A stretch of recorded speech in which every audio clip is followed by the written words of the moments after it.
right, it is 1 o'clock. Are we all about ready to hit this afternoon for fun time?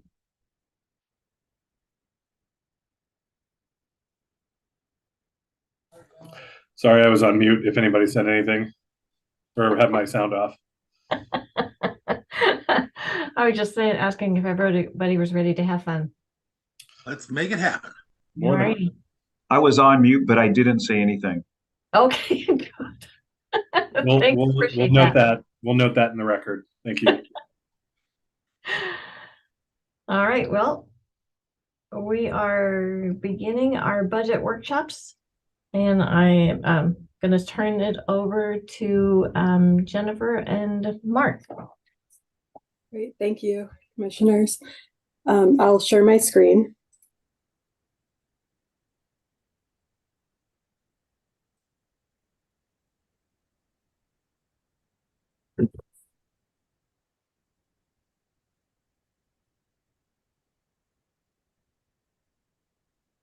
Just one moment here.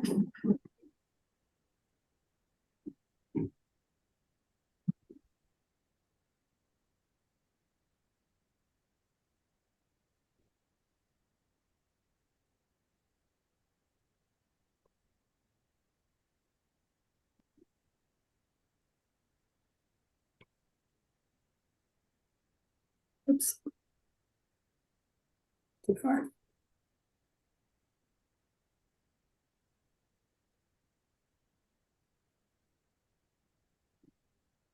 Okay, can everybody see the 2024 maintenance level budget as of October 3rd? Yep. Okay, so from last week, we increased the beginning fund balance to 28 million in the general fund, and this is the general fund. We I think that was the only change that we made to. Oh no, we increased the sales and use tax by 400,000 in the treasurer's department or treasurer's office. So now the total revenue, including beginning fund balance for 2024, is projected at $70,896,973. The total expenditures are also $70,896,973, with the changes that we made, which changed the ending fund balance projection to $22,147,942.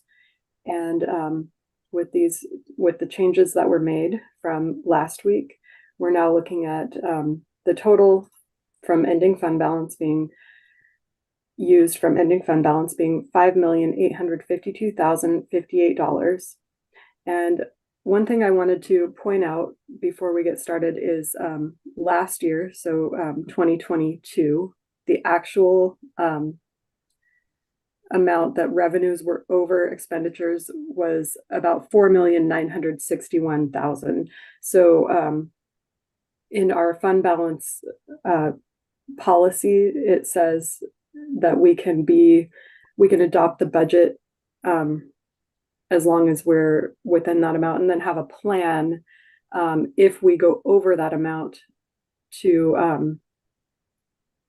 how are we going to bring that back into check. So I would recommend our plan moving forward would be using bank capacity, probably, or bank capacity, not probably, but just our bank capacity as an option, or doing a levy shift, or increasing our diversion amount. So those are kind of our options there, and I don't think we need to worry about it with our cash balance, but I just wanted to throw that out there. Utilizing the same thing we did last year, and keep track of that in our minds for determining our numbers. Last year, he said we had a balance of over what we were scheduled to take it by $4.5 million. So we should have gone backwards for $4.5 million. Instead, we put forward $3 million, $2.5 million. Commissioner, it's hard to hear you. It sounds like you're breaking up.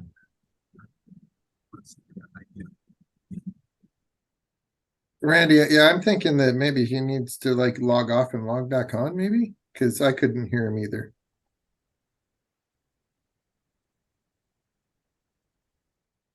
How about now? Can you hear me?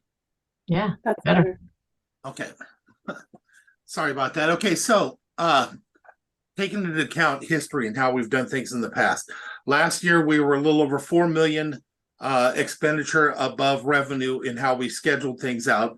We all know that our revenues we do very conservatively. Instead of going backwards 4 million, we still acquired another 2-3 million above what we expected over the year, correct? For example, we expected, I think, to end at 26. Last year, we upped it at the very last moment. Then we expected that during the year, it would go backwards by over 4 million, but instead, it went ahead by another 2 million, almost 3. So for 2022, you're talking? No, yes. You're talking about projected ending fund balance for 2023. Yes, and currently we're looking at being at 28 million, even maybe closer to 29. But we were expected, if we had followed our regular path, we would have expected an ending fund balance of 26 and going backwards 4, we would expect it to be at 22. But the way we handle our revenues so conservatively that we were safe to the point to where we continued to bring in an additional 2-3 million above. We've done that over the last at least 5 years, I believe. And I agree. And that's I just put it out there for the other commissioners to be aware of it.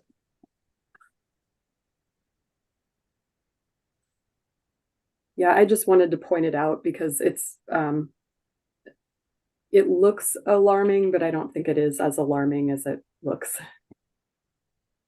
Well, if our history is any bearing on the future, which it does, if we were to do it at just where we're at now, we at the best would be equal to what we ended up this year. Yeah, and I think just having a plan in place, just in case we start to go the other way, let's say all of our positions are filled, because that's really where the majority of our savings is coming from. So yeah, if we, expend all of our operating expenditures and then all of our positions are filled, it could possibly go the other way. And so just having that plan in place, I think, is important to acknowledge. I think the other component of it that's important to also keep in mind, Jennifer, you've done really well with this, but is making it clear that all of our reserves are fully funded as well. So we might be eating into ending fund balance, but we've also followed through on our commitment to fully fund our reserve as well. Mm-hmm. So there's an additional backstop there that's also, I think, kind of contemplated by our financial policy. So, but I think it's good to keep in mind, especially as we get into this decision making portion of the budget where we are spending wise. Right, and I'd rather be conservative than not.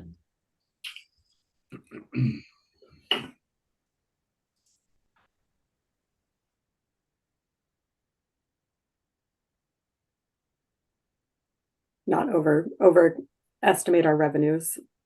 Yeah, I'd rather not lay people off and have to cut services. So being cautious is far better than not being cautious. Yeah, I agree completely. So is there anything else in the general fund overview that you want to look at before we move on to our office and department budget workshops? No, I'm good. Just one more comment. I'm trying to think of the best way to explain what I'm trying to say. I know, Mark, you and I have had discussions over the year about where I thought we were going to end up and how it was going to work out.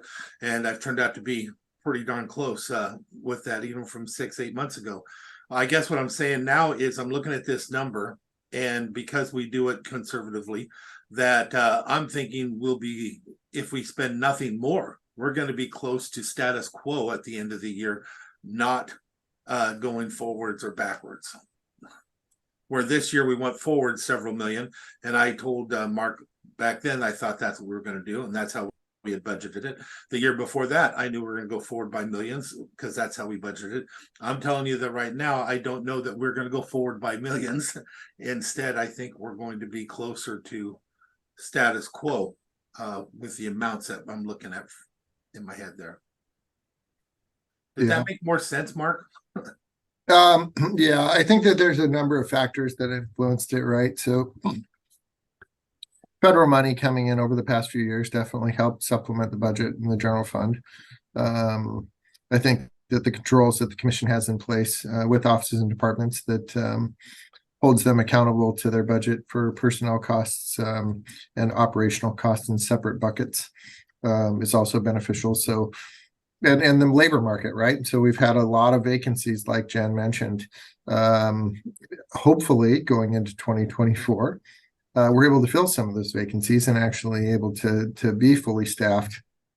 With that, along with this change in the forecasting of revenues, I think in terms of where do I think that they're going in 2024, I think it's going to definitely be a little bit different at the end of 24 in the sense that we're not going to see the gains that we've seen over the last 3 years. So I would agree with you, Commissioner Netherland, that I think that we've kind of been riding a wave.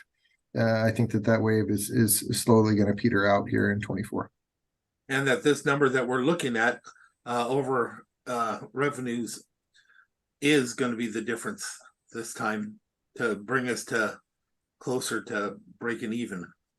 I just not seeing a couple million like I did last year when we were done to the benefit. I just don't see it right now. If we were to expend another million, I think we're going to be going backwards a million is what I'm saying at the end of next year. Well, I think that the streams of revenue, what they look like coming in 24, and then we've settled a lot of our contracts. So there's going to be some changes in some of our biggest cost drivers that are going to impact that. And Jen has a lot of that built in here. So I think that is we're definitely going to see a little bit of a difference at the end of 24. I think too, the other part of this that is also baked into that number already is we have, like Mark mentioned, the settling the contracts and then work that we did on the non-rep scale, but also, we haven't held back in terms of buying things throughout the year as well that might have otherwise been included in PLR, to consider for 2024. And so I think when offices are looking at that, to be mindful of when we've agreed to fund things mid-year, that also has an effect on our ability to include other things heading into a new fiscal year. So, there is definitely some layers to this that it's not like we're not doing anything to help support the other departments. It's just that whether you make those decisions mid-year or you make them heading into a new fiscal year, there are some consequences to that. And that means, if you need it right now, great, we're able to address that. But if it's something that, is potentially being held out until 2024, it makes it a little bit more difficult to get everything. And so we just have to be prudent about that.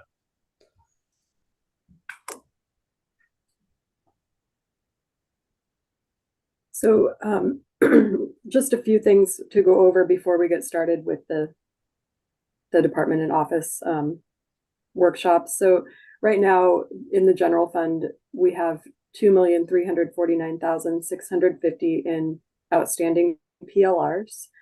I put together some revenue and expense comparisons as part of your packet for the general fund. So you can see the adopted budget, proposed budget for 2024, and then prior year actuals. Same with the expenditure summary. Well, that's appreciated. I wish I had that as a paper extra. Is that on our book you gave us? I thought it was part of the packet. Maybe. And it is part of, it's saved in your file. Oh, I got it. Okay. I got it. Thank you. You're welcome. Great job on that. Thank you. That helps a lot. Thank you. I'm glad it's helpful. Then we have the revenue pie chart. And this is by the type of revenue, taxes, licenses and permits. And this is all again for the general fund, intergovernmental charges for services, fines and penalties, miscellaneous other, and transfers in. And of course, taxes are our main revenue source. Everything else is pretty minor compared to the taxes. And then expense I've done by object code. So by salaries and benefits and different types of operating and capital. And then the expenditures by function. So general government, public safety, natural and economic environment, social services, culture and recreation, other, capital, and transfers out. So Jen, can you expand a little bit on miscellaneous? I mean, it's a pretty big number, right? 5% of our revenue stream is coming from miscellaneous sources. Is there I know that that's specific to the bars coding and how they require us to code it, but is there something that stands out within that category that would represent the majority of that 2.1 million? And that's on the revenue, right? Correct.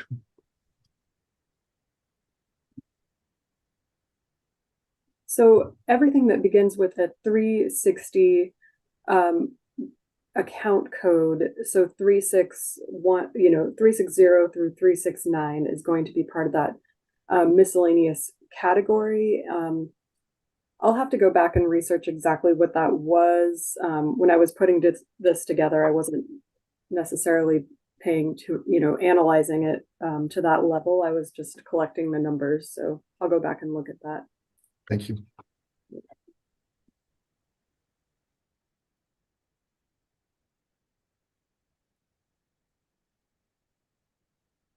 And then the special funds. So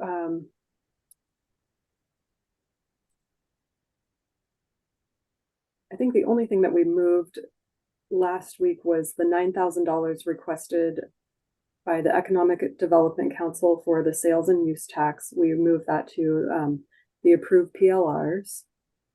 And yeah, that was all. So right now, the total special funds revenue and expenditures are $111,033,496.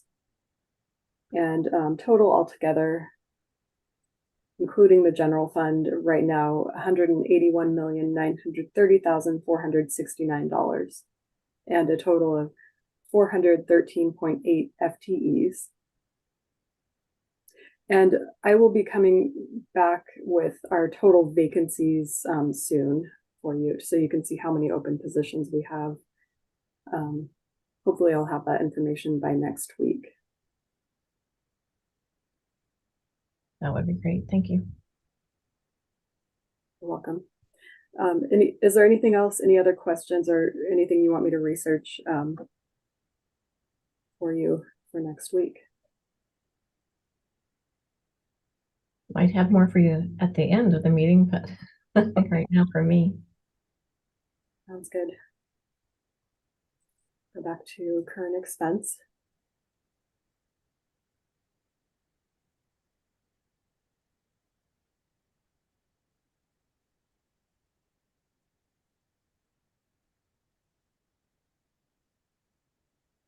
And I don't know if you want to get started early on the auditors or if you want to hold off for 10 minutes and we can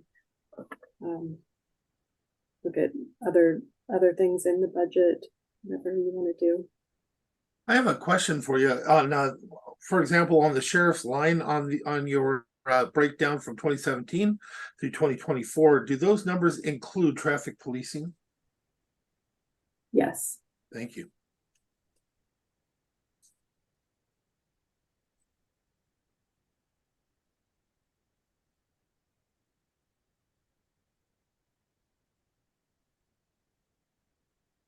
All right, commissioners, do you have more questions, or I see the auditor is on?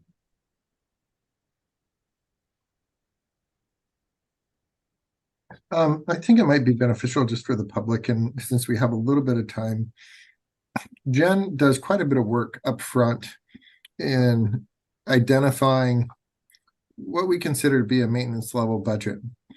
And so maybe Jen, you could kind of walk through that a little bit with us, just in kind of giving some oversight of the work that you do, analyzing the budgets that you receive, and then being able to pull out and highlight those things that we're considering to be policy level requests. Sure. I'll share the detailed budget so you can kind of get an idea.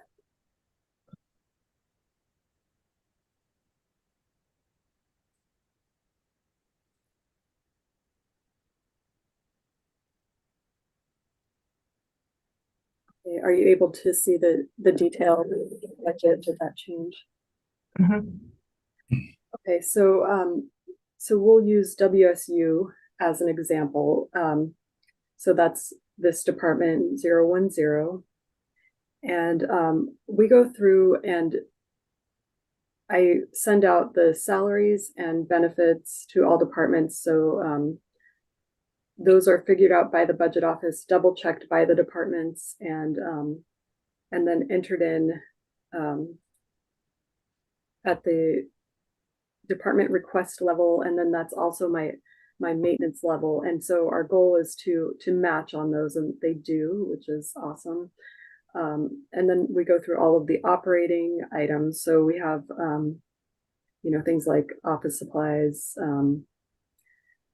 small tools, minor equipment, the WSU MOU. So things like the WSU MOU, that's something that is set. It's not something that is, it's negotiated already. So we know that's going to be a maintenance level item. So I just change that to be what, in the maintenance level budget to be what has been agreed to.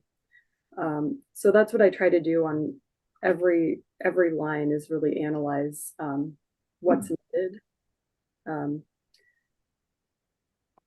the color coding has to do with the type that it is. So this is my maintenance level budget. We have the salaries, benefits, any bonds and loans, SAO charges, IT rates, computer replacement, motor pool, ER&R rates, unemployment, the internal allocation, and transfers out. So all of those are known items. So they're entered in at the maintenance level, and then anything else is in this gray, and that's where really a lot of the analyzing comes in, how much the departments are going to need, what by contract has been approved prior with the board. So overall, so I went through WSU and all the other departments, and they have no PLRs. They're not asking for anything over and above their maintenance level budget. So you can see their budget level 3, their maintenance level 385,442 is the same as what they have entered in as their request, off by $1 just due to rounding. So does that help answer that question? Yeah, Jen, I appreciate you going through that. I think it's good for the public and the commissioners to kind of understand the level of detail that you go through, and really the truthing out things to other charges, right? Because you have internal service charges that are passed through and pushed out to these individual departments, may see an increase in the cost from year to year, but you've verified that those costs are as approved in these other plans. And so really, I appreciate you going through that, just so that the board can kind of see and understand the level of detail that you're going through before we get into individual department and offices policy level requests, because those really do signify the things that are above and beyond that maintenance level budget request. And it's a ton of work, so thank you. Yeah, you're welcome. Yeah, it's a very painstaking process. I mean, you see it at the very high level. So yeah, it's good to go through it. It's such a kind of a natural thing after this is my 6th budget now. So it's getting easier to analyze what's what. So yeah, I'm happy to share it. I think it's interesting to take a look at the different, I guess the line items, the descriptions for Yes, each department.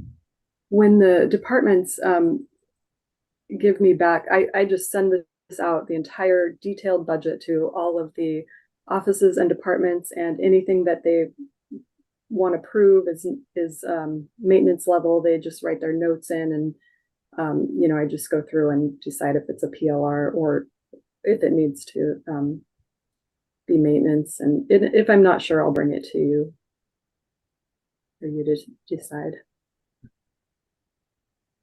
Yeah, I think you do a great job deciding what's maintenance and what should come before us. So I appreciate that. Thank you. I try to be very just in my process, which is kind of difficult to do when you have all the different types of operating and different levels of budgets that we have.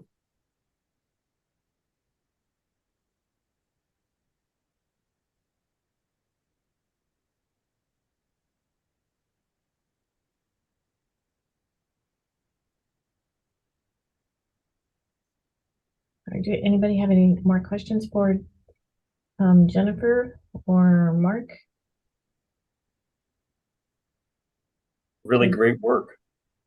And Jennifer or Mark, I'm kind of let you lead this meeting if you don't mind, because I find myself getting squirreled, and so I might miss something. But so if you guys just want to lead the meeting, I would appreciate that. Okay, so I think we're ready for the auditor to go ahead and do his presentation for his PLRs. You want to start there? He has $404,675,000 in PLRs. We moved over 4,800 for training, and that's for the Tyler conference, the annual Tyler conference. So that number is not included in this 404,675. For future, so we can know that we did that, can you take that out of that line there so we're not looking to redo it twice? Oh, out of here. Yeah. With the PLRs, Because yes. if it's moved over already, it shouldn't be in the PLR anymore. Yeah, I can do that. I did put a note over to the right. Yeah. But you want it out of Yeah. the policy level request. Okay, I can do that. So Steve, go ahead and start if you would like. Okay, well, hey, good afternoon, commissioners. Good afternoon, Jennifer. Good afternoon, everybody else. And we'll start it off here with the discussion around the policy level request for the auditor's office. I'll tee it up. And then as we move from one department to the next, I'm going to turn it over to Leo and then Jen, and then lastly with Marie to wrap it up with the discussion around elections, because I know they wanted to present their request themselves. So to start it out, the first PLR, I'm asking to restore or reinstate the position of Chief Deputy Auditor. And that's intended to really help with planning, directing, administrative and support functions of the auditor's office overall, working closely with our chief financial officer.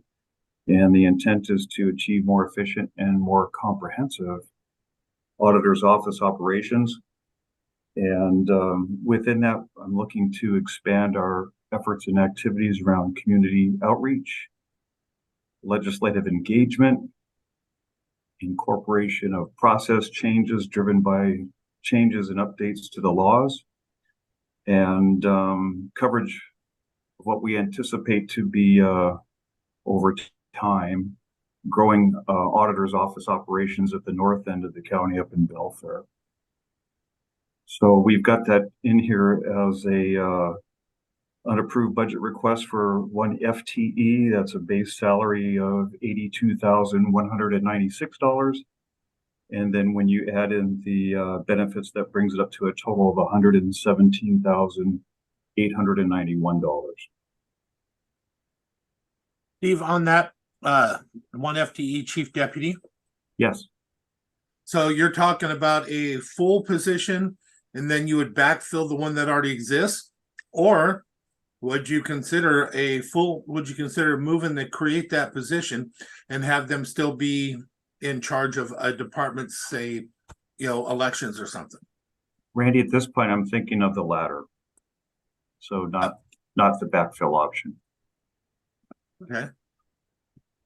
But hopefully you'll consider that. Yes. If that comes up, the other. So that would be plan A. The other item that's in here is a smaller item, is for additional money to attend another conference or training session or two through WASACA or some other related organization. I know last year we had some additional funds left over to fit in an extra conference or two, but it was pretty tight, and I just wanted to give us a little bit more wiggle room with that, and to be able to plan ahead to continue to participate in a couple more of those types of events. Can you explain specifically what you want to send them for training for? Well, this year, for example, I attended the WASACA finance conference in I think it was in Walla Walla, and also the elections conference was in Spokane.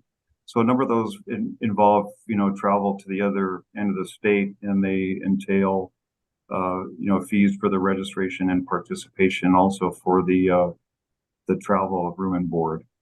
Okay, so that's traveling for you and training for you. Yes, correct. Thank you. What is the Tyler conference? We're going to get to that. So I'm going to have Leo talk that as if we're ready to move into the financial services piece of the discussion. All right, for financial services, so as I was looking at the overall budget for the auditor's office, it looked like it was pretty busy with all the various requests. So I think we're going to hold off on requesting a FTE for financial services for now, and maybe request it in 2025. And then for the two reclasses for two of our positions, that has went through HR already, and it's approved, and we'll be briefing that next week. And then for the Tyler conference, what was your question on that? What is it for? The Tyler conference, that's what you moved to maintenance already. Oh, okay. The national conference, the Oh, Munis. that's right. I remember now. Yeah. That's right. Is Okay. Mary on? Let me see. I'm here. Hi, Mary. Are you going to be coming and recommending reclass on two positions? Nope. I already did the analysis. It's up to the department head and elected to brief those. No, I know that's not my question. My question is, are you going to be recommending?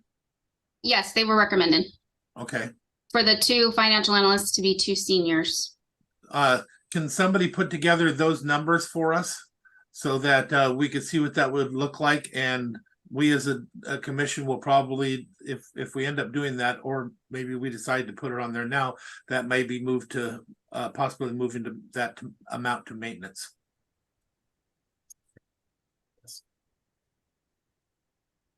Yep, we can do that.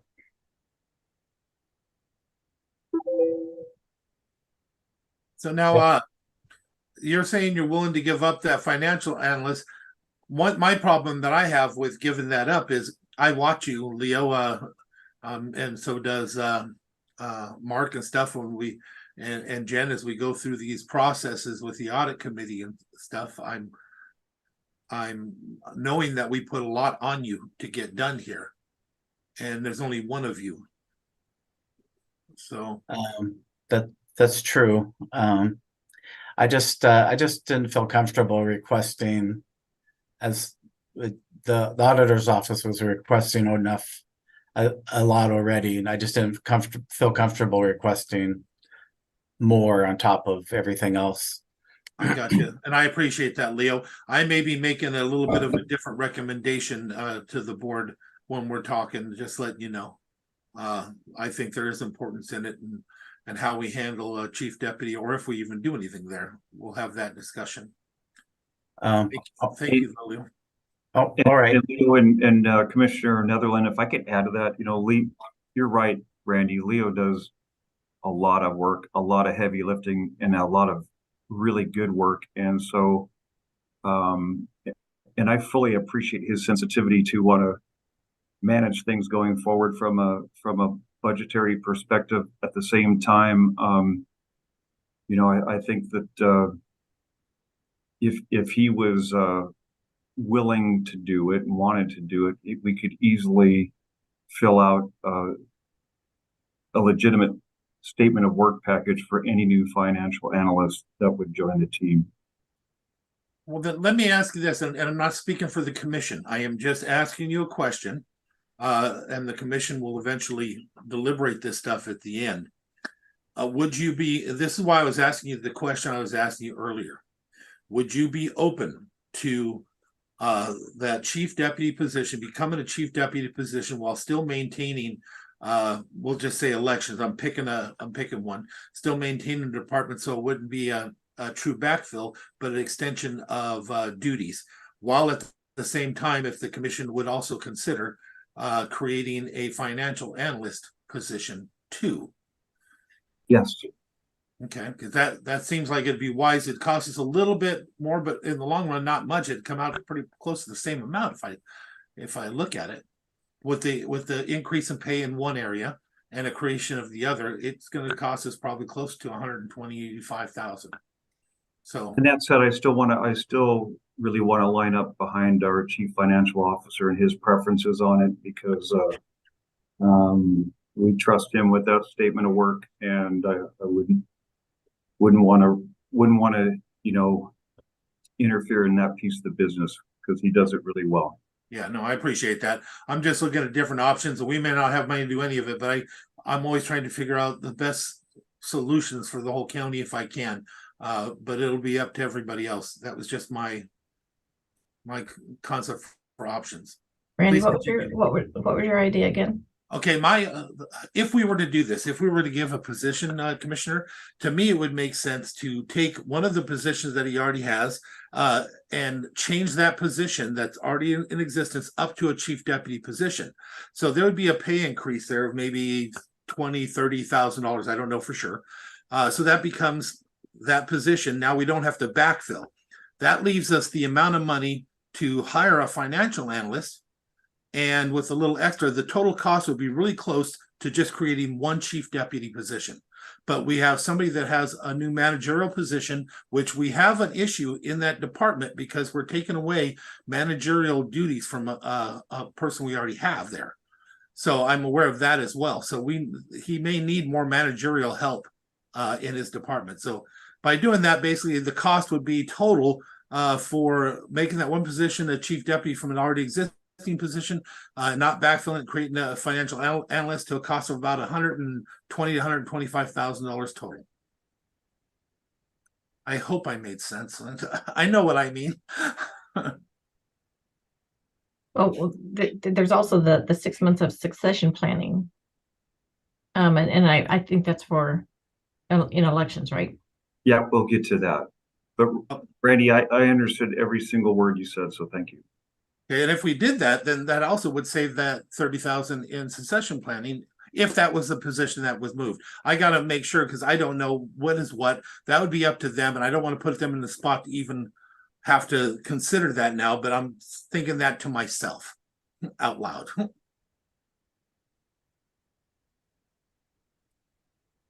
So anything else on the financial services department discussion? That's all I have.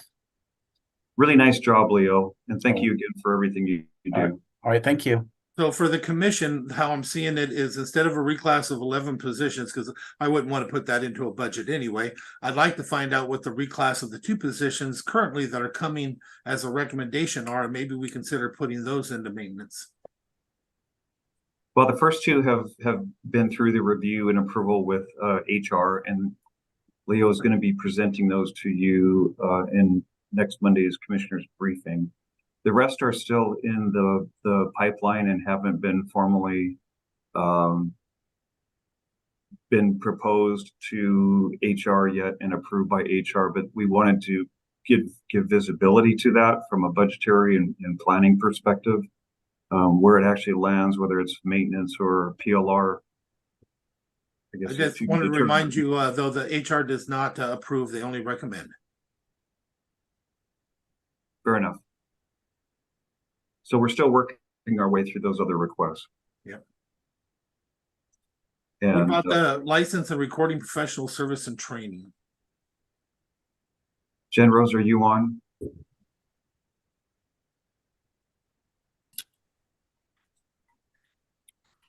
Hi, yes, sorry, we were trying to unmute. Can you hear me? Yes, go ahead. Oh, sorry, I am in Marie's office right now. So the professional services, I am asking for $500 from each the licensing and recording budget. Currently, we are working on QuickBooks 2013, which is an unsupported QuickBooks and will no longer back up here really soon. And apparently the only way to get QuickBooks is buy a subscription now. You can't just buy the software. So it's about $40 a month per department. I see that as maintenance, commissioners. Now, is this something that Munis could do? We don't currently have our accounts receivable module up and running. It might be something in the future that we could look at implementing after the chart of accounts is done. Okay. Since we're cash basis, I don't know that Leo would want accounts receivable in our financials. It would have to be a standalone module. I don't know. It couldn't interface with the general ledger. So I don't know how efficient it would be. Gotcha. Okay. Thanks for that clarification. I always want to use whatever we have first without going out and, purchasing new products. If we have the system like through Munis, then I would prefer to use that. But since we don't, I would agree with Commissioner Netherland. Yeah, absolutely. And I want to say I appreciate you asking that question, though, Commissioner, because that is one we should ask every single time. So, how about Kevin? Does he have any issue with it being maintenance? The QuickBooks? Yeah. Just I'm fine moving QuickBooks over to maintenance. For the training and everything, 1,700? Yeah. Okay.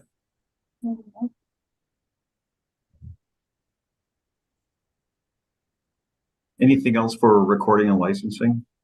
The other I was asking, of course, is I am 6 of those positions on a reclass that I do understand putting it in the budget was putting the cart before the horse. Just unfortunately, the cart presented itself before the horse, which is going to be forthcoming reclasses in the next couple of weeks, reclass requests to talk with HR and the union and ultimately, hopefully, propose to you commissioners.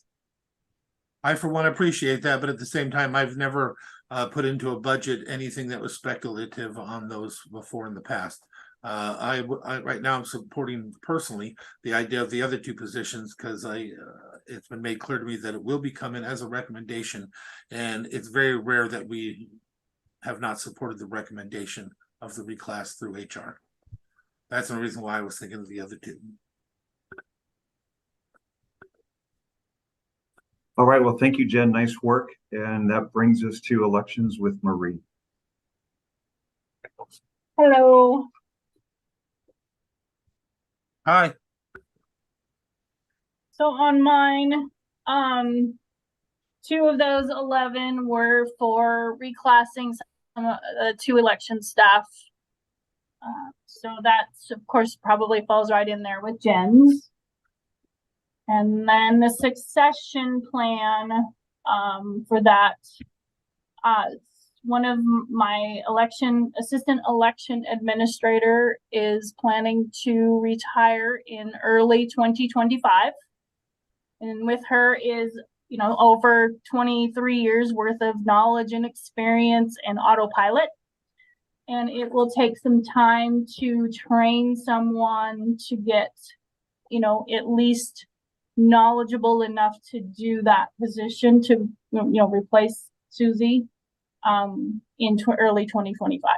So that's what that is, because I know, and then part of something else that's big, that's the legislation has put upon us extra voter registration requirements, where they're doing like automatic voter registration, and then we have to follow up within a specific timeline to say, by the way, you're registered, do you still want to be? So there's a lot of things that now goes on my voter registration staff, which of course would be my election technician and my election assistant as administrators. So those are extra things just falling into our lap that take up time and resources. So and then the other all of the other increases really just fall into there being in next year being 2024 presidential election. It'll be at least 4 full county elections is what I anticipate, or at least 4.5. When the April election will probably, it's undetermined if it's a half election. It could be another full county election. So upon full county elections, that also requires full staffing, lots of extra help, overtime, all of the supplies, all of the expenses for, of course, running an election. So there's increases that go with that. And then I do have on the bottom line there the revenue of election services. I did underestimate that. The state does now, as of 2022, started reimbursing us for election costs incurred through them. So that is extra revenue that I did not anticipate, probably an additional 136,000 or 130,000 that we can add to that 16. Okay, where is that on there? It's not. Okay. It was in my recalculations when I was looking at all of my what I sent. Okay, so I can be clear on what we're talking about here. Are you saying that we are expecting a revenue increase of $115,000, we'll say? About 120, 30, yeah. Okay, 120. These requests that you have in here for elections overtime, for ballots, phones, postage, travel, printing, etc., I take that as an increase over the previous years, are going to be covered by that revenue? Yes. And is that the same for elections? Extra help will be covered by that revenue? Yes. Jen, have you calculated the 120,000? No, I actually just kind of looked at this morning really thoroughly before we talked about it. Okay. Jen, are you comfortable with adding that into the revenue stream? I'm comfortable if Marie's saying that it's going to get reimbursed 100%. It's pretty close. I mean, the voter registration costs will not. Where those all of that extra stuff that goes in there. But as far as being reimbursed for the presidential primary, the general, and the regular primary election, all of the state issues, they pay their portion now. So okay, so just to be clear, before I make a recommendation to myself or anybody else, you're saying the $12,475 that you're requesting would be part of the reimbursement. The $7,400 would be part of the reimbursement, and the $54,836 would be part of the reimbursement. Yes, not all of it, but yes. Okay, now on this succession planning, I have another question for you on that, and that is, do we have an announced date of retirement? We do not. It's unofficial, Commissioner, but it's highly anticipated, and so. And you say 2025? That it was highly anticipated? Yeah, early 2025. With the experience that this employee has, we really need to get somebody in the pipeline and involved with the team as sooner rather than later, so that they can start coming down the learning curve. Yeah, and this isn't a skill I can send somebody to school for. They have to, it's a hands-on, because this happens at this time, this, and Susie's autopilot. And I really, That is a huge piece of the smooth running election. We'll miss her. Well, is this something that could come to us as a budget amendment because it's not needed right at the beginning of the year? Well, we would want to bring somebody on at the start of the start of the new year so we could start having them learn the process election by election. Okay, but that's 1 year. So that's more than 6 months. It's a half-time position for the full year. Wouldn't you want to bring on an FTE, one FTE though, to replace a one FTE? I mean, in our experience, it's been difficult to fill, like to bring on a half person and then make them a full-time person. You know, maybe so, Jennifer, that's a good point.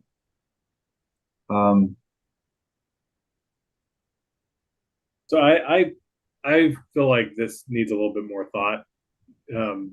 This isn't, I don't think this is ready for us at this point. I think there needs to be some more deliberation in the auditor's office about how to move forward. Because I also don't understand the sort of the timeline here and why would we want to do a half-time FTE for a full year versus a full-time FTE for half a year, or you know, I obviously these are your calls. That's your department in your office, and you're entitled to run it however you see fit. But I'm not sure that this is, Sure, you know, that's fair. fully And you know, I guess there's a couple ways to look at it. One is if you bring them on for the course of the full year, they get to see that many more elections for that year and learn from that.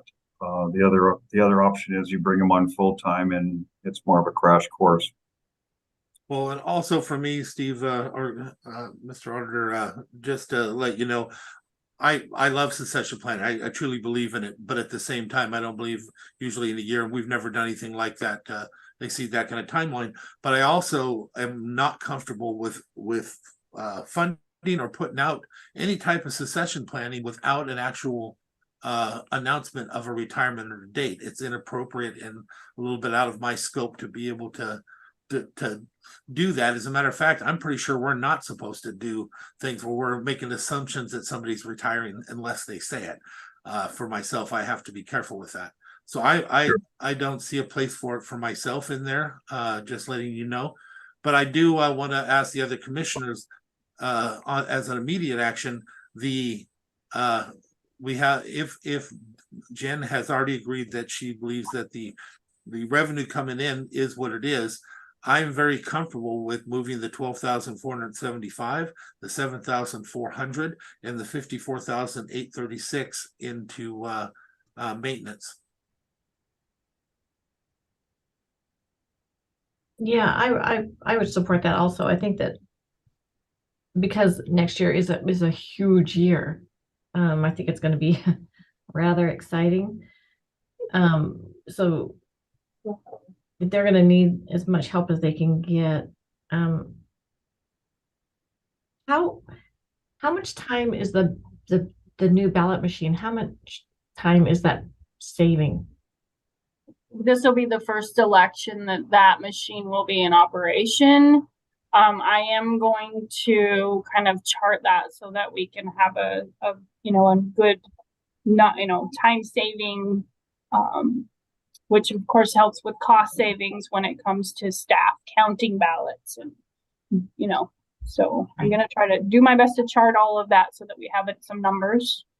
Okay. But then you still have people, you have extra staff going out to like pick up the ballots and things like that too. Yes, there are still processes that of course require manual labor, which would include collecting ballots, opening ballots, signature verification, and then our signature verification, then opening ballots. And then the scanning and adjudicating are still 100% manual. So it's really, the machine is going to save a ton of time in physically hand counting every ballot that comes into the office and then sorting it. And then the time that it takes to physically pull the ballot, beep it, verify the signature, move on to the next one. versus the machine will just display 4 signatures side by side, or 4 sets of signatures side by side for much quicker review of signature verification. So I know it's going to save us a lot of man hours just doing those processes. Right. I'm kind of excited to see it work. Yeah. But yeah, I would agree with Commissioner Netherland that would be, those 3 items would be maintenance. I would as well. Okay, and I just have one question for you, Marie. So the 74,711 that we're adding to the expenditures, so I can see putting that in as offsetting revenue, but you had mentioned that the revenue was somewhere in the range of 115,000 to 136,000 that needs to be added in. Yeah. Because part of it's already entered in, so I have 16,250. Yes.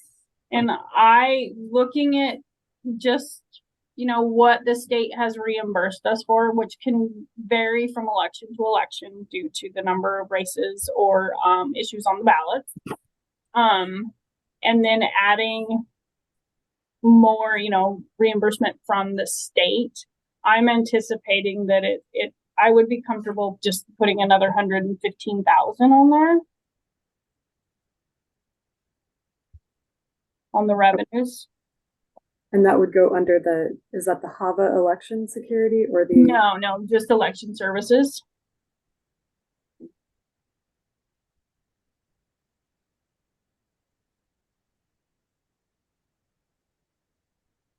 And if we want to be conservative, we can, because the only thing we're offsetting just now is 75,000.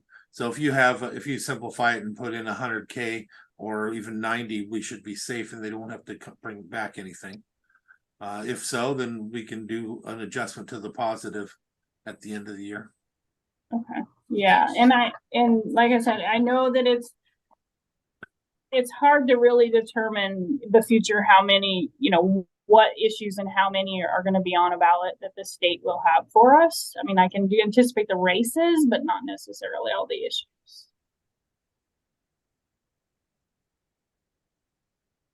So increase that. So right now we have the election services. We have 250,000 budgeted under revenue.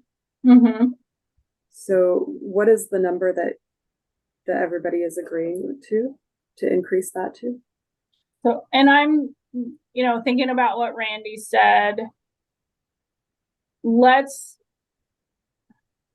rather not overinflate it by any means. Yeah.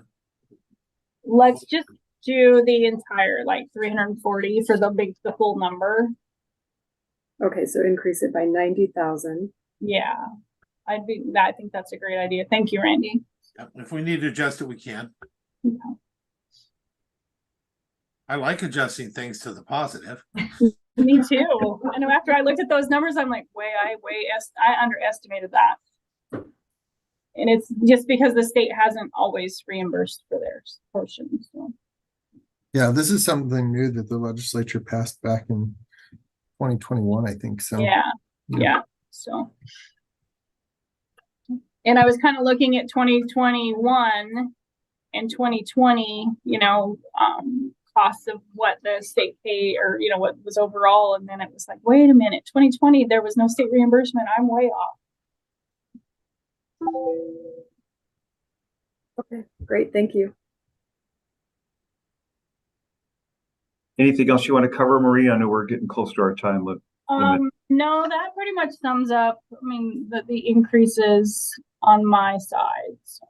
So we'll go back and revisit the succession plan and fold in with what we anticipate in terms of impact from the automatic voter registration law that kicks in next year, because that's something we'll certainly have to contend with, and then we'll get back to the commissioners at that point in time.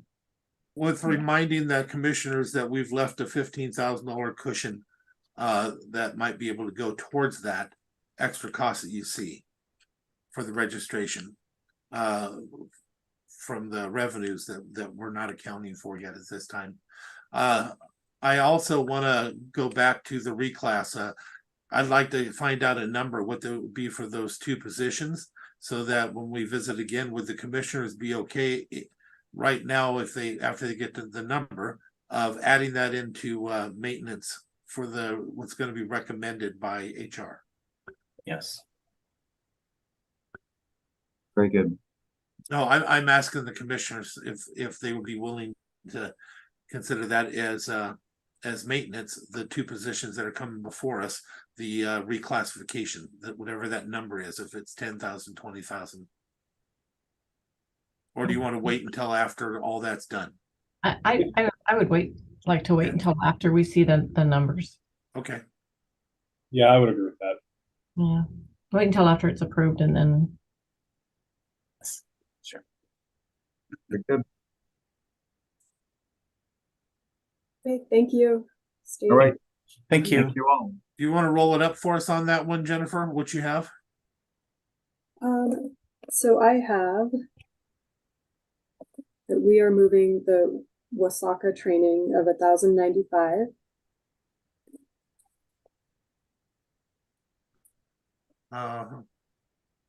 Okay, yep, I see it. Sorry. Yep. That's what I understood. We're moving 500 for the QuickBooks, 1,700 for the training, and that's for licensing and reporting, and $74,711 for elections, for a total of $78,006.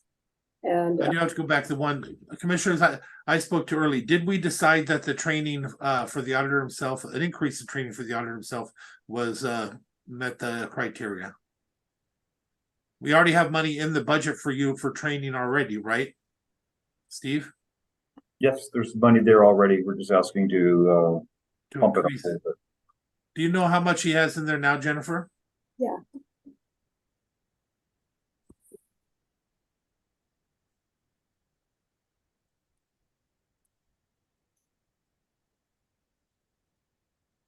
There's $1,890 in maintenance level. Okay. So I'd give basically 3,000 for training total. Yeah, 2,985. Yeah. In my world, that's 3,000. Yes. Sorry. What do you And think, commissioners? Oh, good. I think I would probably hold off for now. Okay. Give it a PLR. Yeah, I would too. I I'll mean, agree. we can always come back to us for, another request or permission if it looks like it's necessary. Yeah, if you come and you say to us, hey, I have a great training, I think we should be attending. I know I'd like to see more training for staff, just so you know, Steve.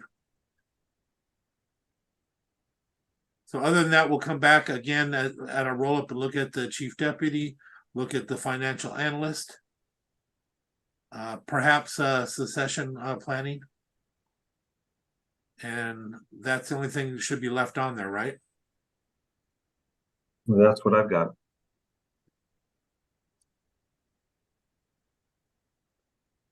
Yes, that's what I have too. And thank you for the clarification on the Wasaka training. I don't know why I thought that had been approved. Probably because we like training and so. Plus, Yeah, I'm trainable. that's Okay, so I'm trainable.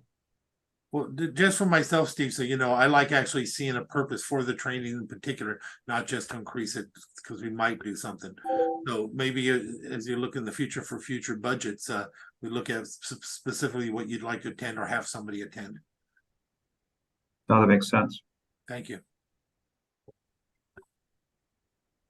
Well, one down. Great job, everybody. Yes. Thank you all. Thank you. Next is the prosecutor's office.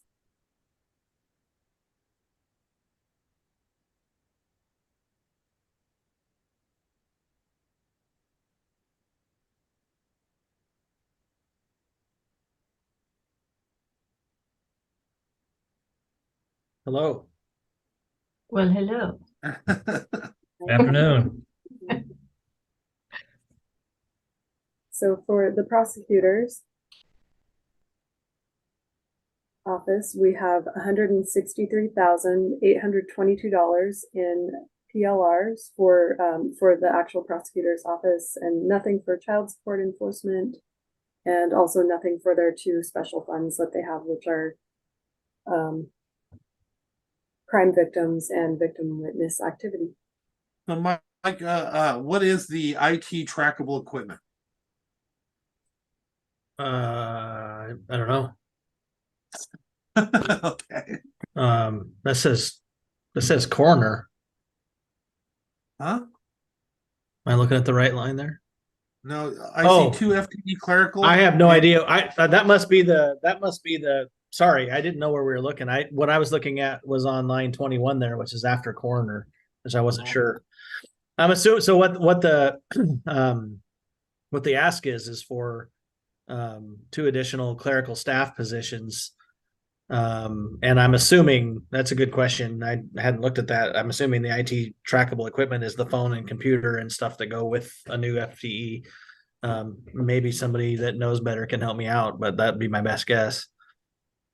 Can you ask that for the future on that? Because I'm gonna need that one. I myself know how I feel right now, but we're gonna have to look at the numbers at the end. Yeah. But I know that I'm gonna be, in my own mind, I can justify a minimum of 1 FTE clerical.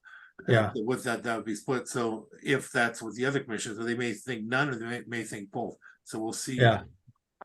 Or they may think 5. I mean, Yeah. I'm just kidding. But if you find out what- I don't know. I don't recall specifically thinking about it or looking at it that way. And I didn't see this. Is this your spreadsheet, Jen? It is, yes. Do you know, is my guess close? Is that what IT trackable equipment means? Yeah, I mean, that would be my guess. I mean, to me, like, I go through and plug in the computer replacement plan. And so I didn't have anything for the prosecutor's office. So that's why I plugged that in as a PLR, because I wasn't sure what it was. But I mean, a lot of times, a new computer is going to be at max $2,000. So I wasn't sure exactly what the, 22,000 if you were asking for something in particular. And there wasn't any explanation on that line. Yeah, I let me see if I can find. Unfortunately, that's not the right email. Fortunately, I didn't think about the fact that we had a PLR this time, and normally Dorcy would be here, but was unable to be here at the time we were able to sneak into. Because I'm not sure where that 22,000 comes from. The PLR that we submitted has 141,821, which would probably be that 163 minus the 22, pretty close to that. And that's for the addition to the office over and above status quo is for 2 legal support staff, which is the salary and the benefits that go with that.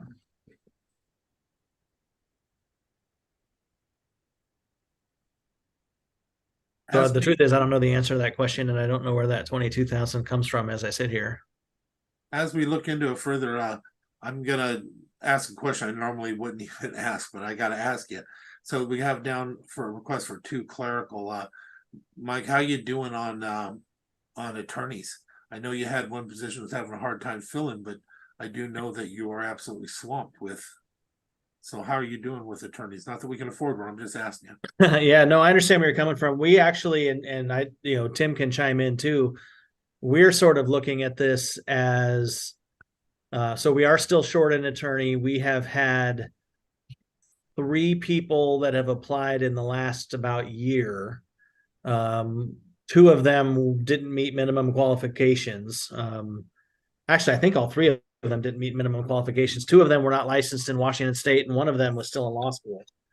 But hopes to maybe be available to reapply next year about this time, I would imagine. So we're short 1, and I don't know how to handicap this year's, judicial situation, but there's at least some level of likelihood that we lose another attorney in the next month or so, which would put us down 2, and that's a senior felony full load level attorney. So we are trying to game plan for alternatives, and coupled with those two situations, plus the fact that there's just so much put on us right now that is new. I just talking to somebody this morning, we spend as much time ripping off scabs and dealing with old cases as we do trying to keep up with the new ones right now. And so since we've had such a difficult time in the recent past recruiting and keeping attorneys in the office, our thought is one thing we can do to help the attorneys to be able to handle more and to be more efficient is by leaning on staff a little bit more, but our staff has never really increased in forever and they're already taxed to the max. And so being able to add one or two legal support staff positions will hopefully allow us to get, I hate to put it this way, and I don't mean to be dismissive or offensive, but more mileage out of the attorneys that we have. It sounds to me like you have a smart game plan on dealing with reality. Yeah, we haven't had the same trouble recently in recruiting support staff the way we do attorneys. And so our thought is this is maybe a better way to go than trying to get an attorney position added that we can't seem to fill anyway. Okay. Right now. Not that we don't want to get there someday, but it'll be a good problem to have again someday when we have lots of people that want to come to work and work to do, so we can bring, address things differently. But that's the reason, that's the precise reason for the ask, really. Right now, and it's more than what I think I put in the blurb, but right now our crime victim advocate is really spread too thin and needs to be, just kind of the nature of the beast is based on everybody's individual bandwidth is there's less support that can be given to victims in non-felony crimes or the juvenile crimes, even though she's trying. And, in terms of coordinating schedules with witnesses and setting up interviews for cases and helping to load the attorneys up to be able to move cases forward. We got a lot of good people and they're working really hard, but it's just too much to keep up with. Additional help for crime victims is probably the biggest need in our clerical department. Yep. And you think this would fill that hole? Certainly help. Okay. Yep. Go a long way. So do they need special certificates or training or skills for that? Or do you guys provide on-the-job training? Some experience in it is, I think we could use more than just that, but yes, we've had three basically, right, Tim? Three now, Yeah. Third. Yep. Since we started having that position, we're on our third person. The first one had no prior training or experience. She was fantastic. She kind of built it up to what it is. And there's lots of periodic yearly training that the Prosecutors Association does specifically for victim witness advocates. When Tiffany left and we had Celicia for a while, she came with a master's in social work and she really wanted to be a social worker. But she did a great job working with victims and filled that hole. And then she went on to DSHS to be a social worker. And now we have Vanessa Malapoti, who does come with just a different background as a community advocate. And so she's learning us and we're learning more about what that position can do. And she also is bilingual, which has helped the office in other ways, but that's beside the point. It's just one of those invaluable skills that people can bring these days that not everybody has. Mike and Tim, So yes and no. Is Sorry? that clerical at 911? Is that fully loaded? I think so. Yep.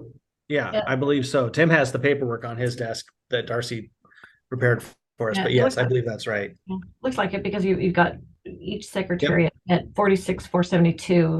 Yep. And then fully loaded would be a 70. Yeah, so there may be some incidental costs, like that IT trackable equipment would be nice to get to the bottom of, but the PLR that we submitted, like I said, is a total of 141,821, and that includes the two salaries plus all of the benefits that are associated with those salaries. So it's about 70,911 each for a position. So if we want to think about it as 2 or 1 or 3 or a half, I mean, that's kind of the benchmark. I guess half is harder to do because you still have benefits that go with that. So it's not really dividing in 2, but yes, that's a fully loaded FTE.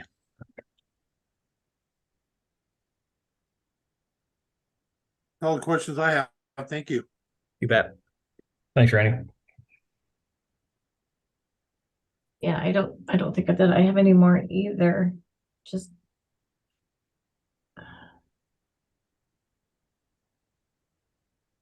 so paralegals, because you're having a difficult time getting attorneys. Not that you guys are having the, it's just that they don't want to come to Mason County, which they're severely lacking in intelligence, in my opinion. Yeah, me too. But so could the clerical do, which would be more valuable to you, a paralegal or clerical? Or clerical with this extra stipend if they reach the level of paralegal. Yeah, I tell you, I know. So without wanting to touch on union stuff, they did just organize, like, what, 2 years ago, Tim? Yeah. And so they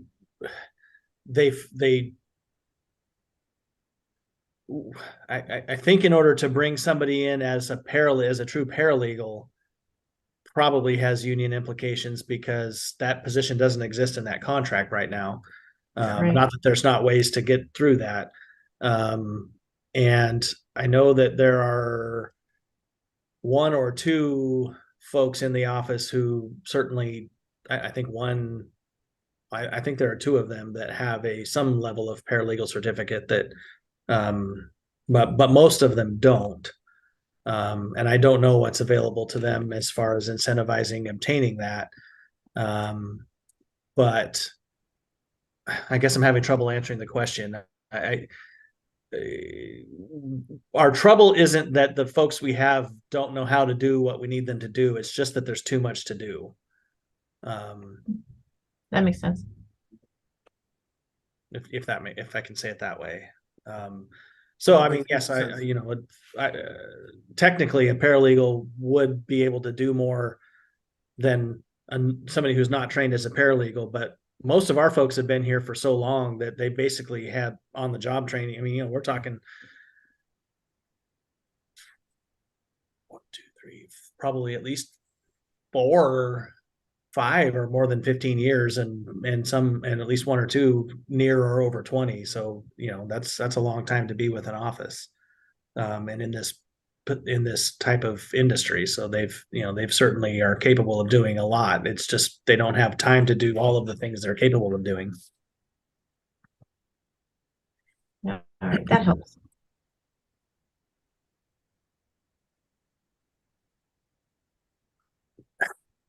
All right, I don't have any further questions. Okay.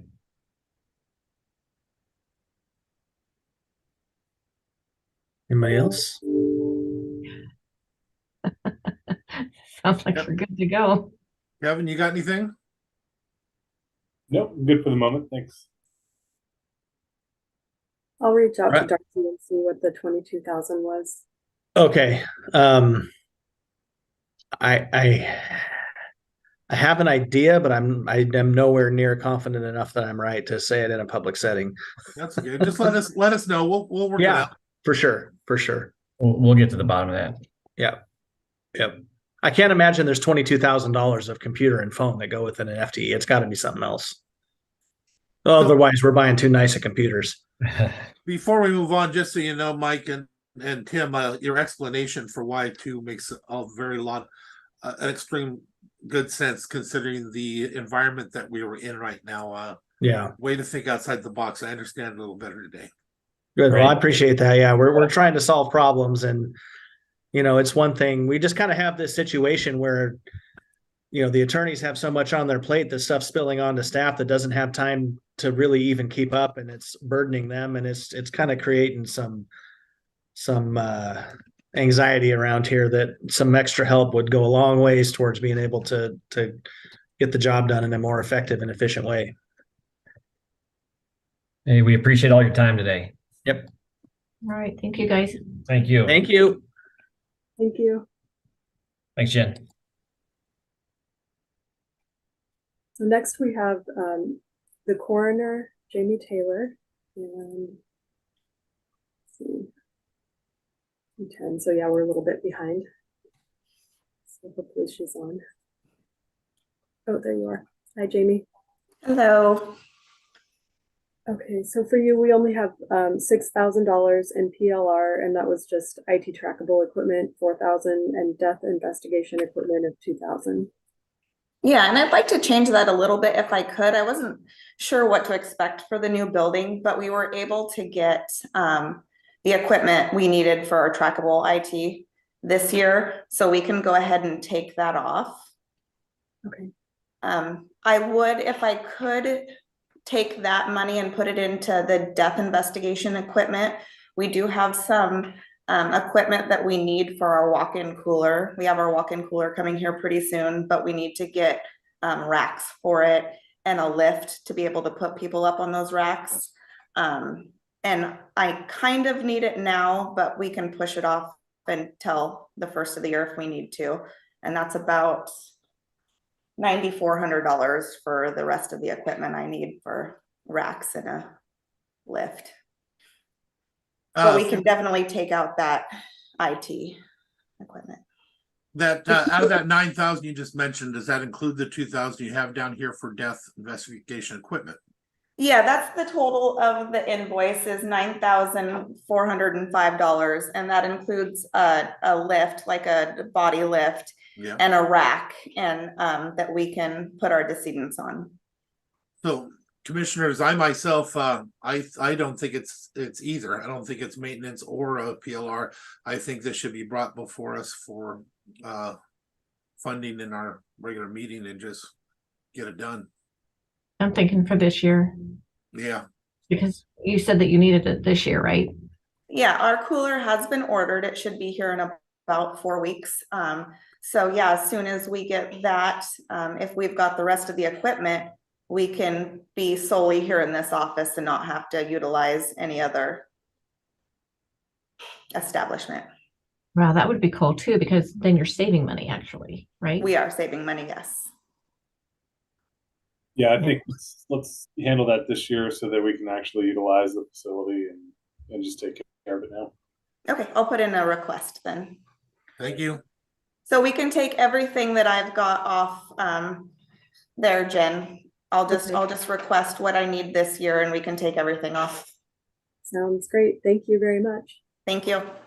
Thanks, Jaime. Okay, so up next is support services. So Mark, did you want to start or do you want me to start? Go for it.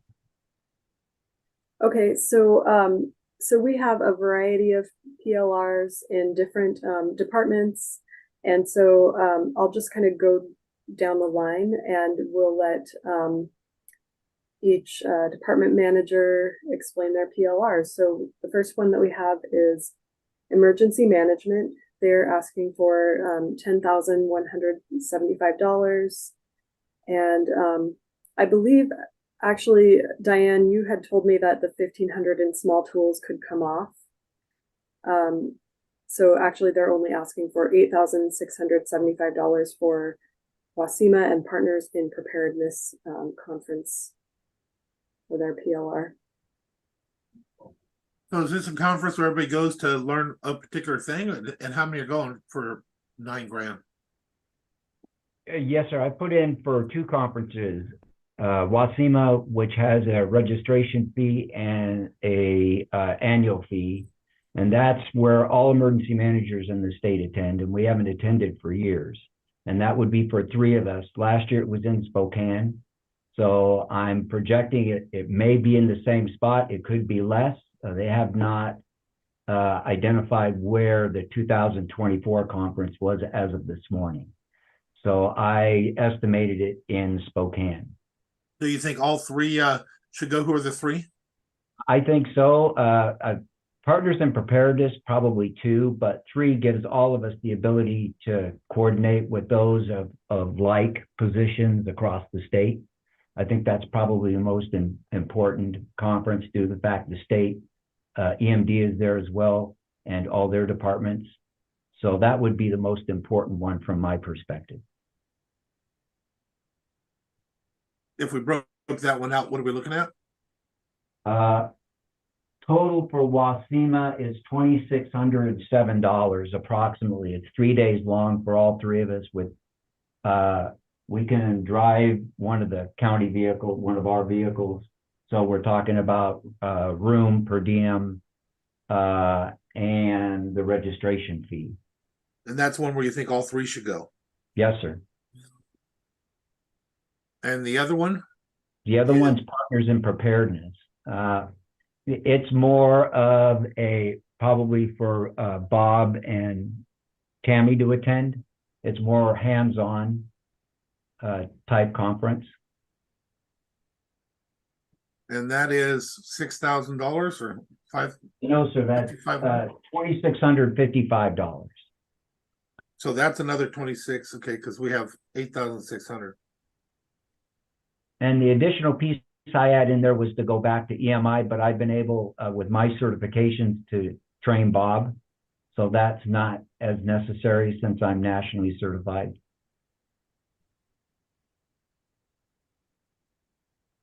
I'm comfortable with moving 5,400 over to maintenance. And is that for are you suggesting the Wasima? Yeah, if that covers actually both conferences for them at 28 and 26. Yeah, I'm fine with that too. Yeah, that works.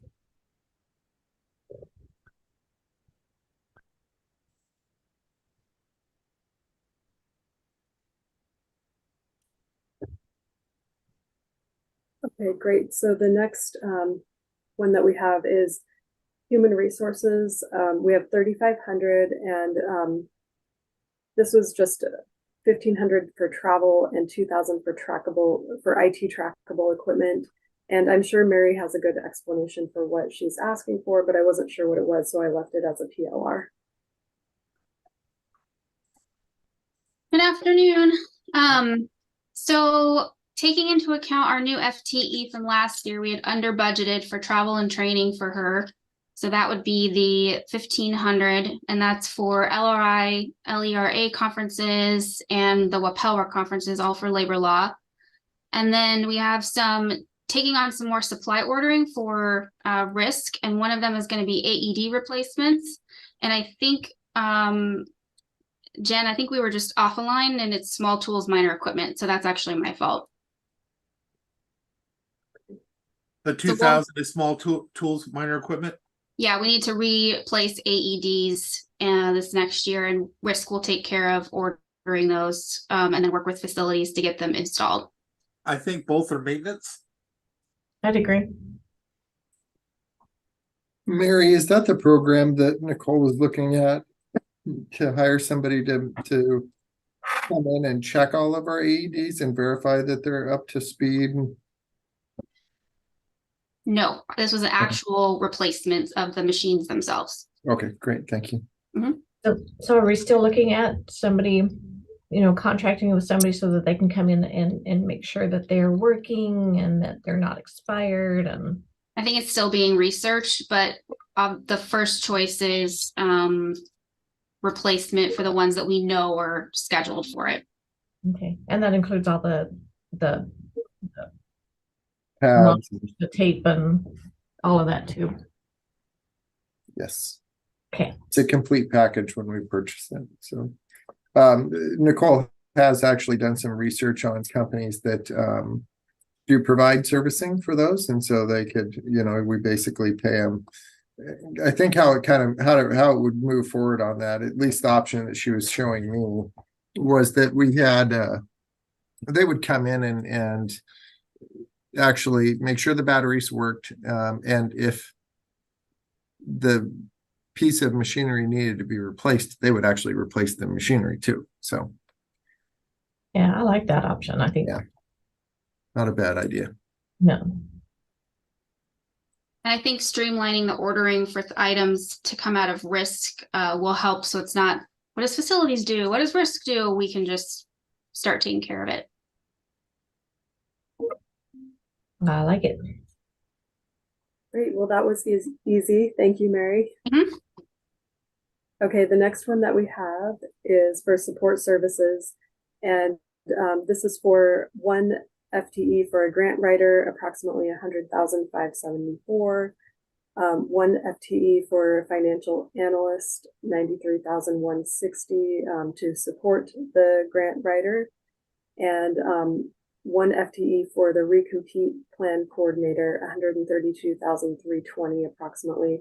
And within this ask, and I'm going to let Mark speak to all of that, but within this ask, I would also like to ask that we make the temporary financial analyst position to support ARPA a permanent position. I think that we have proven we have enough grants within our county and other work that we can expand on to keep that position full-time once the ARPA is done. So I'll talk a little bit about the grant writer position, because I think this is an opportunity really for the county. I think that the number of opportunities that come across my email system, I'm amazed at what are out there. And I think that what we're lacking here is an individual that could actually be a grant writer. So as part of the process in applying for the recompete funds, I've got to experience what a true grant writer looks like. And I can tell you that it's pretty impressive. Now, the grant writer, if approved by the board, would be just that. They would be a grant writer. You would still need staff in the departments and offices that are applying for these grants to come up with the details associated with the costs to justify the grant. This individual would just gather that information, put it into an application, and apply for those grants, kind of understanding the process that the federal and state government go through, the language that you need to include within a grant program.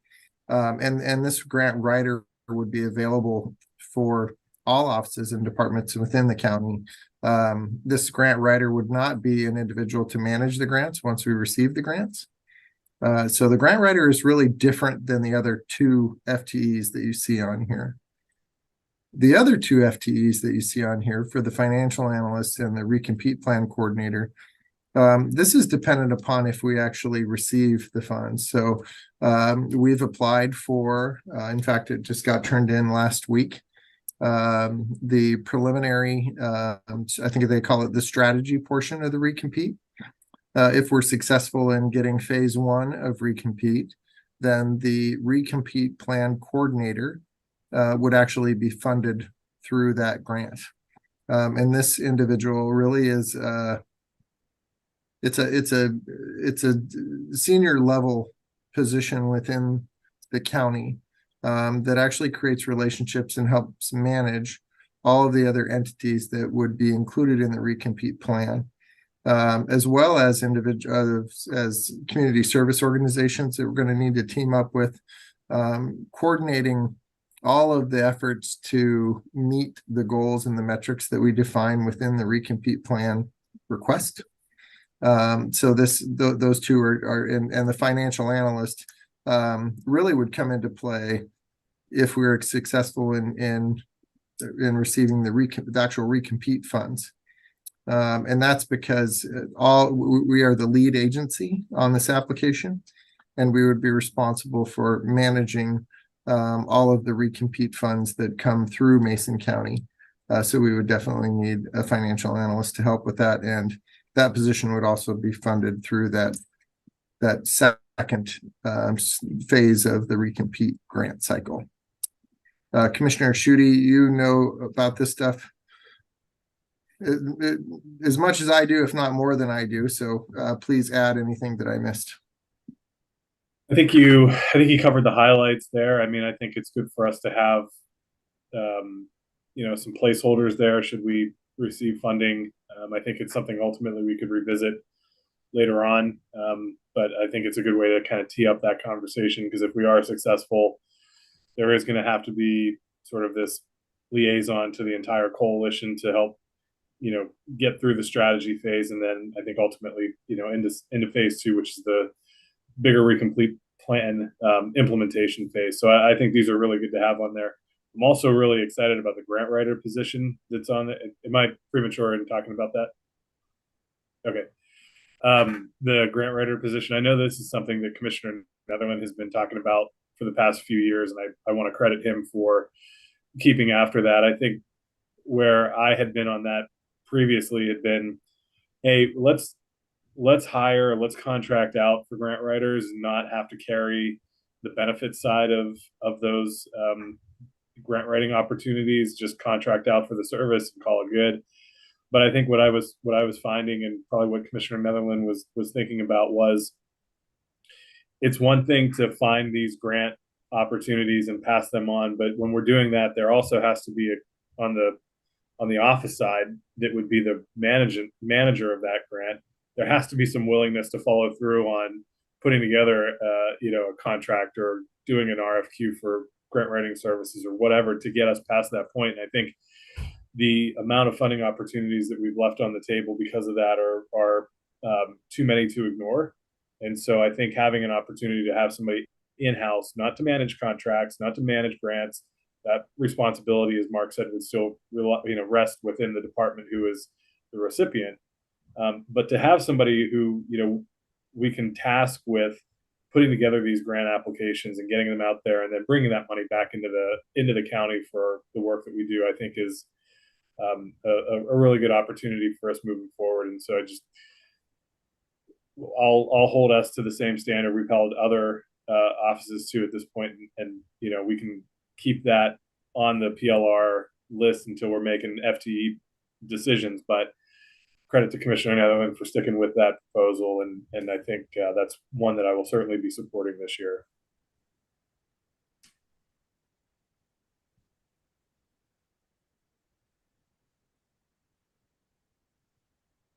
Completely agree with Commissioner Schuette's recommendation to hold the financial analyst and the recompete plan coordinator. Those, it's more informational in sense that we pulled those numbers together to include within our request for this initial strategy grant through the recompete plan process or grant process. So we could hold off on those until we see if we're successful or not. And that's where I was headed as well, as we get to the point where we can do it, but it is good to be prepared. I think we should go and write up what that would look like so that if it does happen, we can move quicker rather than later. As for the grant writer, I thank you, Commissioner Schuette. I have been pushing this for a long time. The only thing that I ask is that the last time we had a grant writer, we turned them into a grant administrator, and they weren't able to do many grants. But I don't want to completely close the door on that, because something Commissioner Schuette just said is extremely accurate. As we're going through the process of getting a grant, sometimes it has to be followed up, established, make sure it's being set up before it can even be handed off to the other ones. So in any job description, we want to be a little more flexible to give us the ability to utilize them however we want, and hope that we are smart enough not to do what we did in the past and turn them into a grant administrator. But we need to have the ability to use them at different times to do some of the offsetting paperwork and stuff to make sure it gets established right, and then to watch over it before it's completely handed off.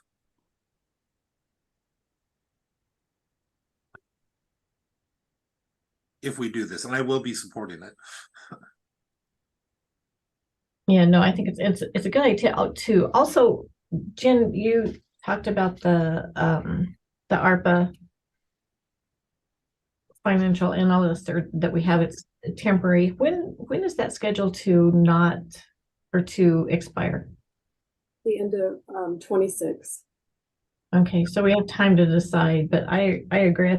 I think that position has definitely proven to be essential.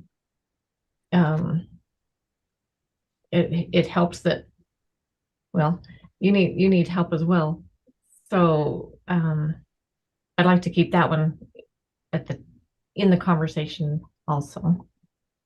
Yeah, it's been nice having the two financial analysts that I have cross training, and there is lots of room for expanding duties, that sort of thing. I mean, in accounting, there's never a lack of work. It's just how it's distributed, really. So I wanted to make sure that I asked for that to be permanent before we ask for another permanent financial analyst. But again, we're not ready to make that permanent until that time, or what are you thinking? Because if we made it permanent now, we can still collect the funds for a couple of years. I'm not saying to do it right now. This may not be the year. Maybe next year's a better year to do it instead of waiting to 2026. But if we did go early, we still could collect the funding to pay for that position for those 2 years, with the expectation that after that's done in 2 years, that it would come out of the general fund. Am I understanding that correct? Yes, you are. Yeah, there's nothing stating that it has to be a temporary position in order for ARPA to pay, so long as the majority of the work is ARPA that position is doing. Yeah, I think that's a better, personally, I think it's a better conversation for a regular meeting, not budget, because we're already there. It's already in our budget. But I don't disagree with you, and I'd be interested in looking at that next year. Actually, I'll tell you right now, I'd probably be interested in supporting it next year. It seems like a no-brainer to me. We've already established it. We're going to have to find a way to pay for it. Just like Leo, our staff has taken on a huge amount more work as we're learning to do it. I want to remind the public, as well as the other elected officials, that so many years back, we had no budget department. We had nothing. We had to create it out of nothing. And so we've had to learn what we can take on and what we can't, as we've done a lot more over the years, as budget office has actually created budgets and done all this work that's not been free of time and effort. It's taken a heck of a lot of work, and it's created a great burden on very few people.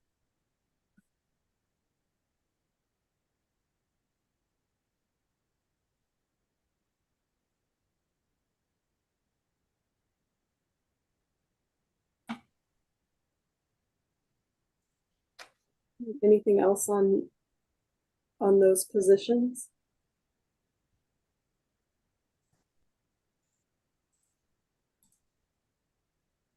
Me. So next thing that we have is for our Parks and Trails department. We're asking for, well, I'll let Dawn or Diane go over what you're asking for.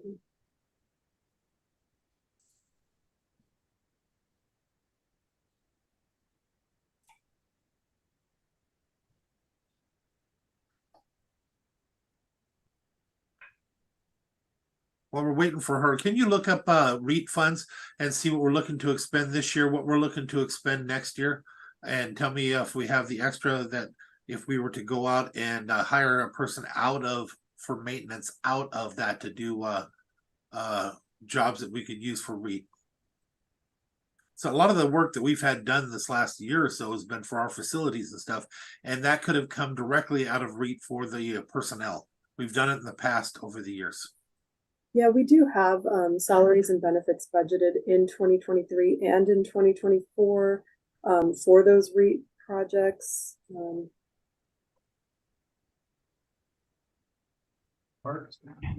Yeah, come on. Okay.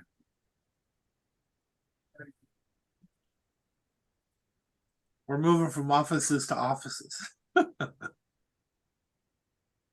So in 2023 for REIT 1, we have budgeted $85,700 in salaries and benefits. So far, we've expended $7,536 through June.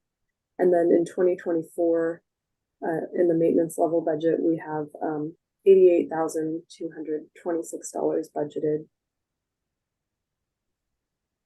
So I wonder why we didn't utilize it. You know, I understand it takes extra work to put it underneath the line for REIT, but I know we've done a lot of work where it could have been directly taken out of REIT.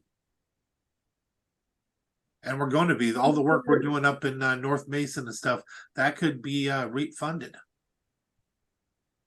Yeah. And on that, I think doesn't Kelly, and I know Parks does it for REIT too, but I think Kelly's guys, they track their hours when they're working on a capital project, so it's paid from REIT. They should be, and since there's not a lot expended, and this is only through June, so it could be that there's more from July through September. Yeah, but You know, 7,000 out of 6 yeah, months, they nothing. might not be tracking their time fully to read like they should be. So I know that they are out at parks because I've talked to Ann before when she came in when Diane's gone and I have to sign off on all this stuff that I think they wait until Diane leaves to bring them into me. But I ask those questions and she basically shows me the timesheets where they are keeping track of the tasks that would fall under real estate excise tax reimbursable. So well, you got to remember they actually were gutted at one point and brought back utilizing the REIT fund. So to them, that is a major tool. They have to do that in order for those positions to exist, where we may not have done that in maintenance. So right now I'm looking at it, if we're not doing it, we're this amount of money that we're doing out of a full one FTE should be being doing it, but coming out of REIT. I'll check with Kelly to see the status of his REIT 1 projects. Because I do know that they were tracking it, but maybe they, like Jen said, that's through June. Maybe they just haven't done as many REIT 1s, but I'll check with Kelly and make sure that they're doing that. Yeah, and REIT 2 has even less expended through June. They only have $6,879 expended. And parks happens more like in the late fall and the beginning of winter, because all the operations, they're just so focused on keeping the ball fields up ready for playing, and that's not REIT work.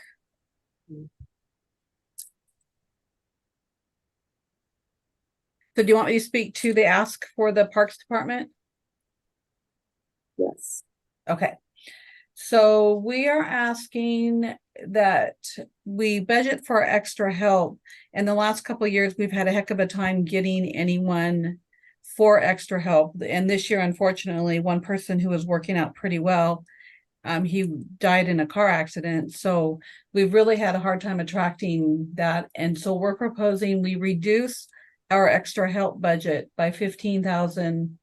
And then we're asking for a maintenance full-time employee, hoping that if we actually have a budgeted maintenance one position, we could attract someone that we could keep then year round. And then we're also asking for funding of just under $6,000 for succession planning for Ann. Because as I talked about earlier, we'll be posting Ann's position with the hope of hiring in November, for sure by the 1st of December, because Ann will be gone by the end of January. So we want a little bit of crossover training there. So the 5,700 is January? Yes. Gotcha. So you still have to come back to us on the other then, huh? For this, yeah, we'll see how the bottom line is of the budget, but for this year we may, yes. And she has already announced, and it is. Oh, yes. So I think personally, I think the succession one is maintenance. I'd agree with that. Okay.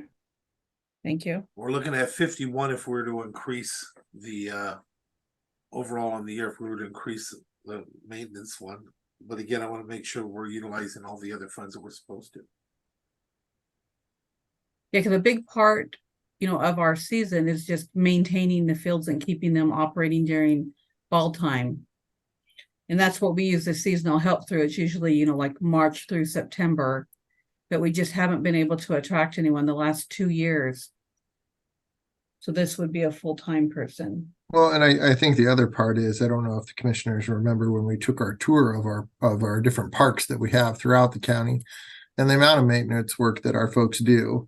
So that is really dependent upon Bud and his team, and they do a great job, but it is quite a bit of work for just 3 folks to be able to go through all those places and maintain. So actually adding an additional FTE to maintenance year round would allow us to prevent having to hire seasonal staff during the sports times of year, but also would provide them with additional support in maintaining all of those different parks that they're working on.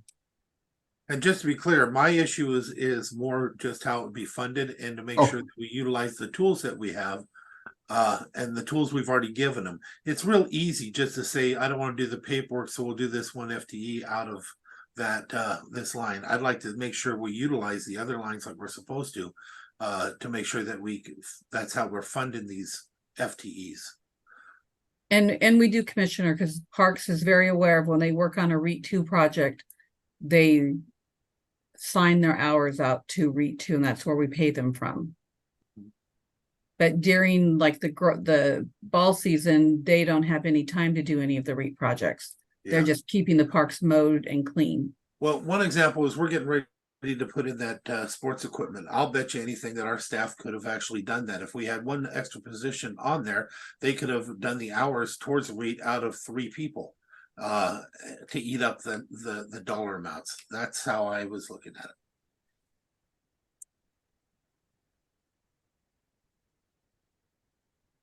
It might help do some of the larger projects, I guess is what I'm saying. So again, I'm not against it. I'm just telling you how I would like to see the funding follow through.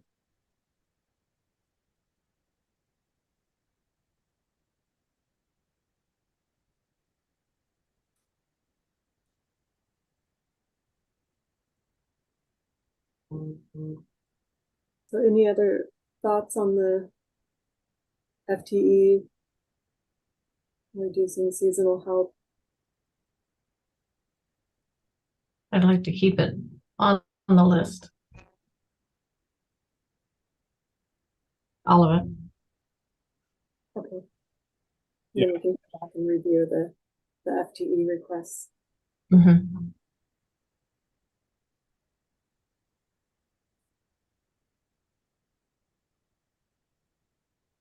Thank you. Thank you. And that's all the PLRs that we have. Double check the special funds, make sure we don't have anything in there, but I think those were all utilities and roads. So yes, that's all that support services has for PLRs.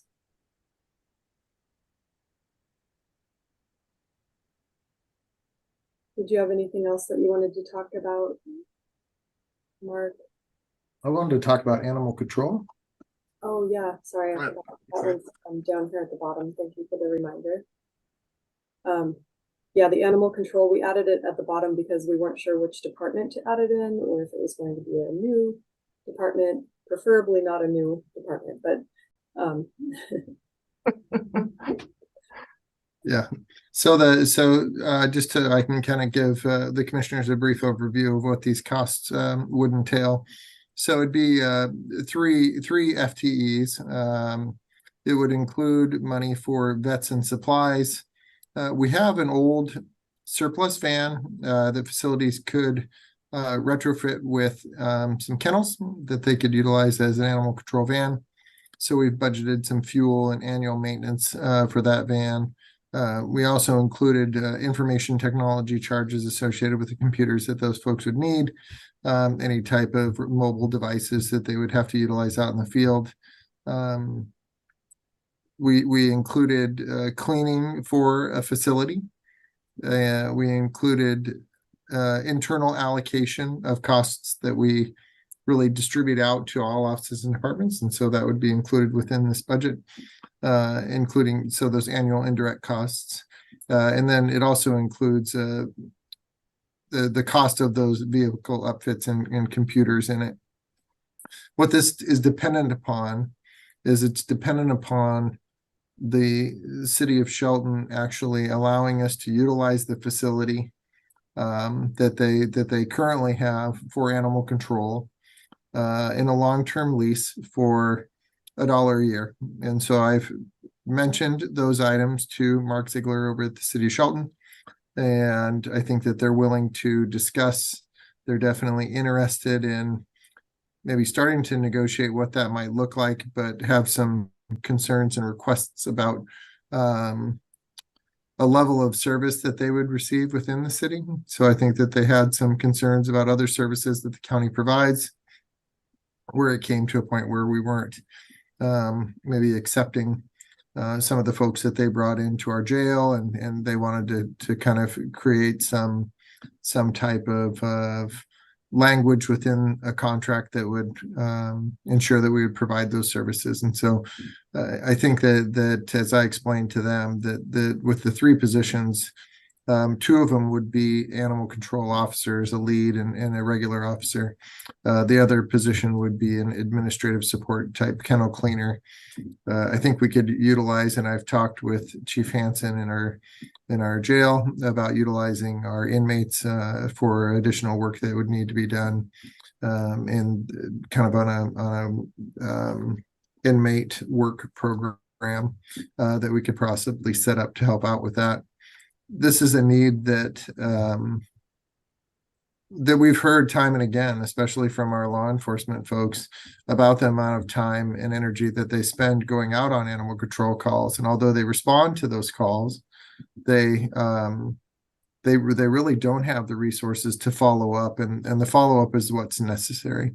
So if we had an animal control function, we could follow up on those issues, and hopefully they wouldn't turn into just repeat animal control calls that our deputies have to continually respond to.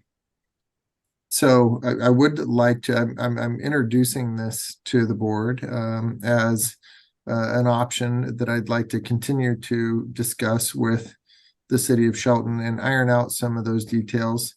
I do think that the city of Shelton could contribute to the cost of providing animal control. I think it might be a good idea to allow them kind of a low cost entry, because right now they're having some budget struggles that are pretty significant at the county or at the city. So maybe allow, working out an agreement with them where they could pay somewhat of a reduced cost for a certain, maybe 1 to 3 years. And then working out a true cost sharing program after that, hopefully when the city's in a better budget position. And just so and Mark, you did a great job, by the way, of breaking all that down. That was a lot. I know that there's been a lot of work that went into all that. So first, thank you for that, because that was a pretty darn good explanation. So the idea of being able to offset some of the costs in the beginning, there's a benefit for that for both of us. A little history on it. Back in 2017-18, when the last animal control position was removed and changed to something else, the actual cost at the time was around $187,000 that year. Now that was for one person doing everything. So this is a whole different type of structure. One of the problems we always had historically is we never had any place to take them. When we had just this last year, we had a situation where dogs had bitten people in the community, and the officers were really limited on what they could do because they had no place that they could take them to keep the community safe. So they tried to force it being kept on premises, and then the people that owned the dogs violated that, were not able to keep them on premises, and goes on and on. But the only other option is for them to do something horrible at that moment, to maybe put them down. There's not much to do unless we create this, something that we know is very, very necessary in this community.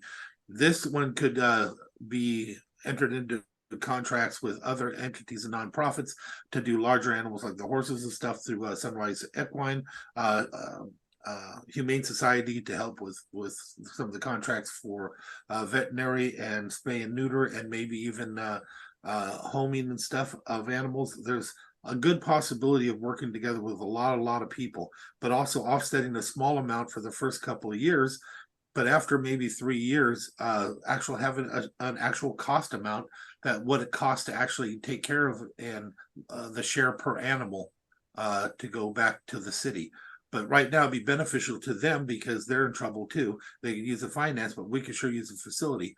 So I'd want to see us hopefully enter into contract for at least 10 years at the $1, but 3 years at the reduced cost. So now that 300 that's not including the reduced the addition revenue, right? Correct. Okay. So the actual cost of the county may be around $250, give or take. I'm supportive of it. I don't know that, I think we have to at least give it a try. I think Oh, I definitely feel like it's important. But I'd like to see something in writing. Do you know what I mean? To explain more about what's going where, if that makes sense. So Commissioner Trask, are you asking for more details in regards to what the city would be willing to do, how much they'd be willing to contribute? Right. And what other details? Yeah, how the 300,000, what's the breakdown of the 300,000? Oh, I could definitely send you that. I have that. Yep. That'd be great. Yeah, I think the other, we kind of have to decide if we want to do it before we can negotiate, I think. But Yeah, I'm more interested in I mean, I can't speak for the city and I would never assume that I should. So what I'd like to do is just make sure that this is, a county, what the county is responsible for and not the city. I agree with you, Commissioner, but I've seen it, so I think that's what he's pulling up now. So we definitely, I had just assumed everybody had seen it. So Nope, I had not shared this level of detail with everyone. Do you want me to share it, Mark? Yeah, go for it, Jen. I think it'd be good for those individuals that I don't know. I was gonna say, I don't think we have to make a decision today. Perhaps you could just share it with them directly and we can. So this is part of your, it's not part of your packets. I don't think I printed it off and sent it to Mackenzie, but it's in your electronic files. Okay. For the support services under the PLRs and budget narratives. And this just shows the low estimate and then the high estimate and the salaries. I think we based those on the current We worked with HR to define kind of existing positions that we currently have within the county and did some cost comparisons to our comparable counties to kind of look at what those would cost. Yeah, and we stuck the low estimate in the budget, the 300,000, just because a lot of these costs we're not going to see in the first year. So like the internal allocation, that's not going to be a cost in the first year. The SAO charges and the info technology charges, those are not going to be costs in the first year. So I felt like the 300,000 was still a conservative number to put into the budget for that first year. So that's where that number came from. Okay. Yeah. Now I having it in front of me helps. And this doesn't, of course, show any revenue coming in from the city either. Right. Any revenue coming in from the city or any other revenue that could be generated through this program, right? So there are adoption fees and other things. Mostly those are just to cover costs, but I think that there is an opportunity potentially for some revenue generation in the program. Yeah, and to me, I mean, one of the most important factors is deciding where this department is going to live if we do decide to adopt it. Right. Yeah, I mean, I think that's a huge thing that we have to figure out, whatever potential union ramifications are of that decision, based on where this position used to reside, CBA wise and departmentally. So I think that's a big thing. I'm curious to know if Mark, is this something that could work if we can't get to an agreement with the city, or does it all kind of hinge on this facility and having a partnership with the city in order to work, or is there an alternative if we can't get to an agreement there? So this cost plan was developed with the assumption that we could work with the city, because the city was, I kind of felt like, or maybe I heard through the grapevine that the city may be having to cut this program and not have those services in the future. And I'm sure that they have some of the same challenges that we see in the county. And so I felt like it may be a good opportunity. And so I did not include additional costs associated with finding a facility where we could house all these things. If that was not an option, then this would not be an accurate cost. I would have to find alternative space. Could we maybe get both scenarios, and that way we have a better idea of how much it could cost?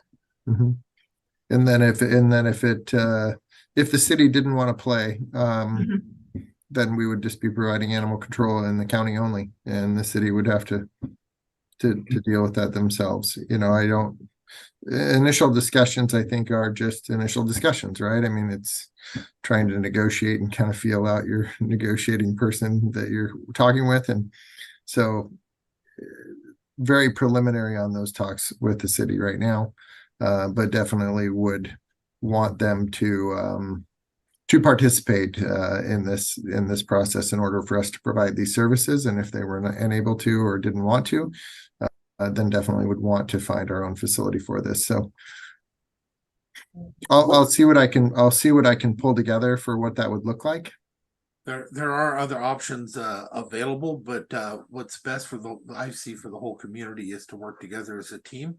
It'd be a cost savings, but also it'd keep it more local, because some of the other options are not as local, and it would take more time to negotiate deals and contracts with these other entities, where this is more of optimum for everybody, including the city, if they are willing to do it. If not, then it'll take a little more time to put together the other kind of numbers, because it depends on the other agreements. So two quick things. One, what did we used to do with animals that we collected through animal control? Historically, some of the things we did is we had some other abilities where outside the county, where they would take some of it, but all that was shut down some years ago. There was some bad blood and stuff that had happened there. Then we started doing none of the above. We do have some volunteers and stuff that ended up taking a lot of the animals on behalf of the for the county, and they're still out there. Some of those relationships were damaged some years ago too, but I think they can still come up, because some of those same people are talking to me today, and I think we would be entering into some of the same deals now. Even if we did this, we'd want to be able to keep animals moving through, get them homed, be able to handle bigger animals for longer lengths of time, because being a county, we have more than just dogs and cats. As I'm sure you know, we have horses, and we have sheep, we have cows that get loose. There's all kinds of things that happen. And then the other question is just basically, you know, what's the state of the facility that the city has? What kind of investment would need to be made in order to sustain that or improve it if it needed to be improved? What's kind of the cost estimate on that? Is that in your? I'm looking at I see some cleaning charges on here that are added to facilities budget, but nothing about any kind of capital really. Yeah, I did not throw any capital in there. In this initial analysis that I did, it was really just an operational analysis. I do think that there is, based on initial discussions with Mr. Ziegler, that there is a need for a new roof, I believe, on the facility. And I have not seen the inside of it yet, but that's something that I'd like to take our facilities manager over there and take a look at it and see what his thoughts were. And I would think we have to take him over there to take a look at it. I've been inside. It's functional. It could be improved easily. They have an area that they utilize for dangerous animals, angry animals, that could be separated to become double layers for smaller animals. They have this would be predicated on being able to establish the outside area and some of it, because you need part of it above what they have now to be able to hold anything larger than the dogs and cats, and the other side to be able to hold things animals on the outside during other times of the year. But it is going to take a little bit of, for something the size of what we're talking about for the whole county, we're going to have to continue to put a little bit into it to maintain it and make it a little bit better for larger use, in my opinion.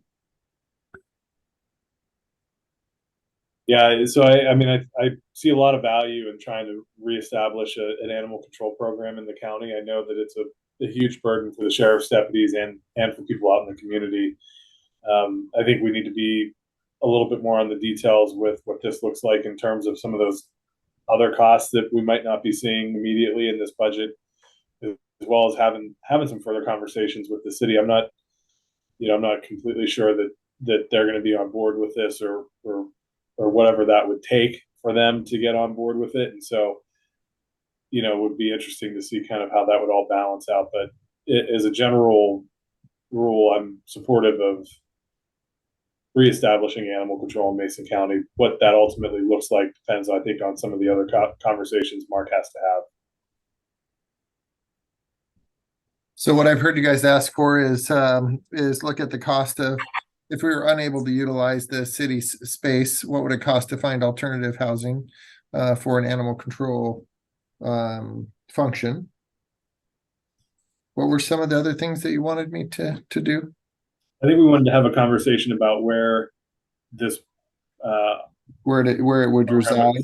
Yeah, in what office and what oversight and that kind of thing, just sort of the structural part of that. Yep.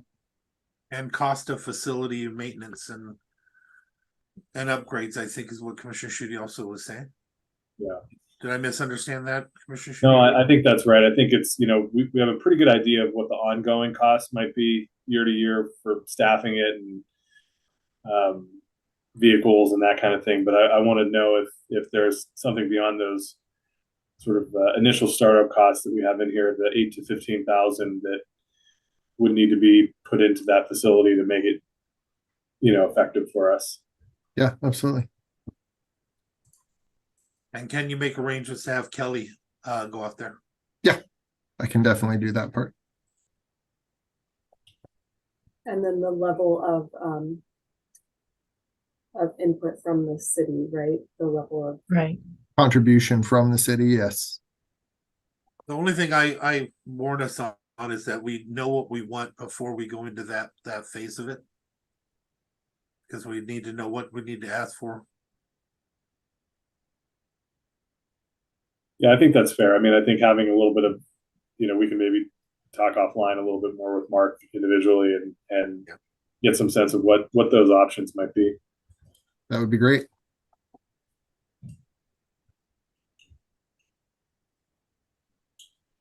Okay, so that's all that we have for support services.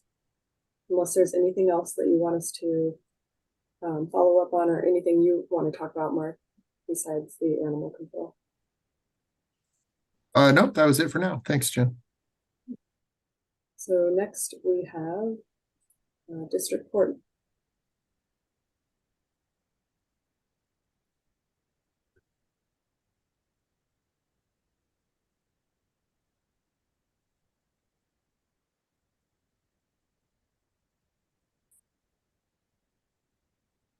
Try that again. Good afternoon. I assume everybody's had a chance to look at what we submitted. Yep, we have. Okay. Basically, I think most of it's pretty self-explanatory. I consider to be a fairly conservative request. We're just hanging on to what we already have, with one real exception, and that is that we are once again asking for deputy administrator's position. We put that in there last year. Patsy once again penciled out as far as what we anticipate it would cost. I believe we need this position for several reasons. The primary one is that there is nobody besides Patsy that is able to carry out all the functions of administrator, because many of those functions cannot be delegated to clerks who are union members because they deal with management. That can pose problems for us if Patsy is not available. Oftentimes, actually all the time she takes a vacation, she takes a laptop with her to work. So I don't know if it really counts as a vacation or not, and she stays in contact with us in case something comes up.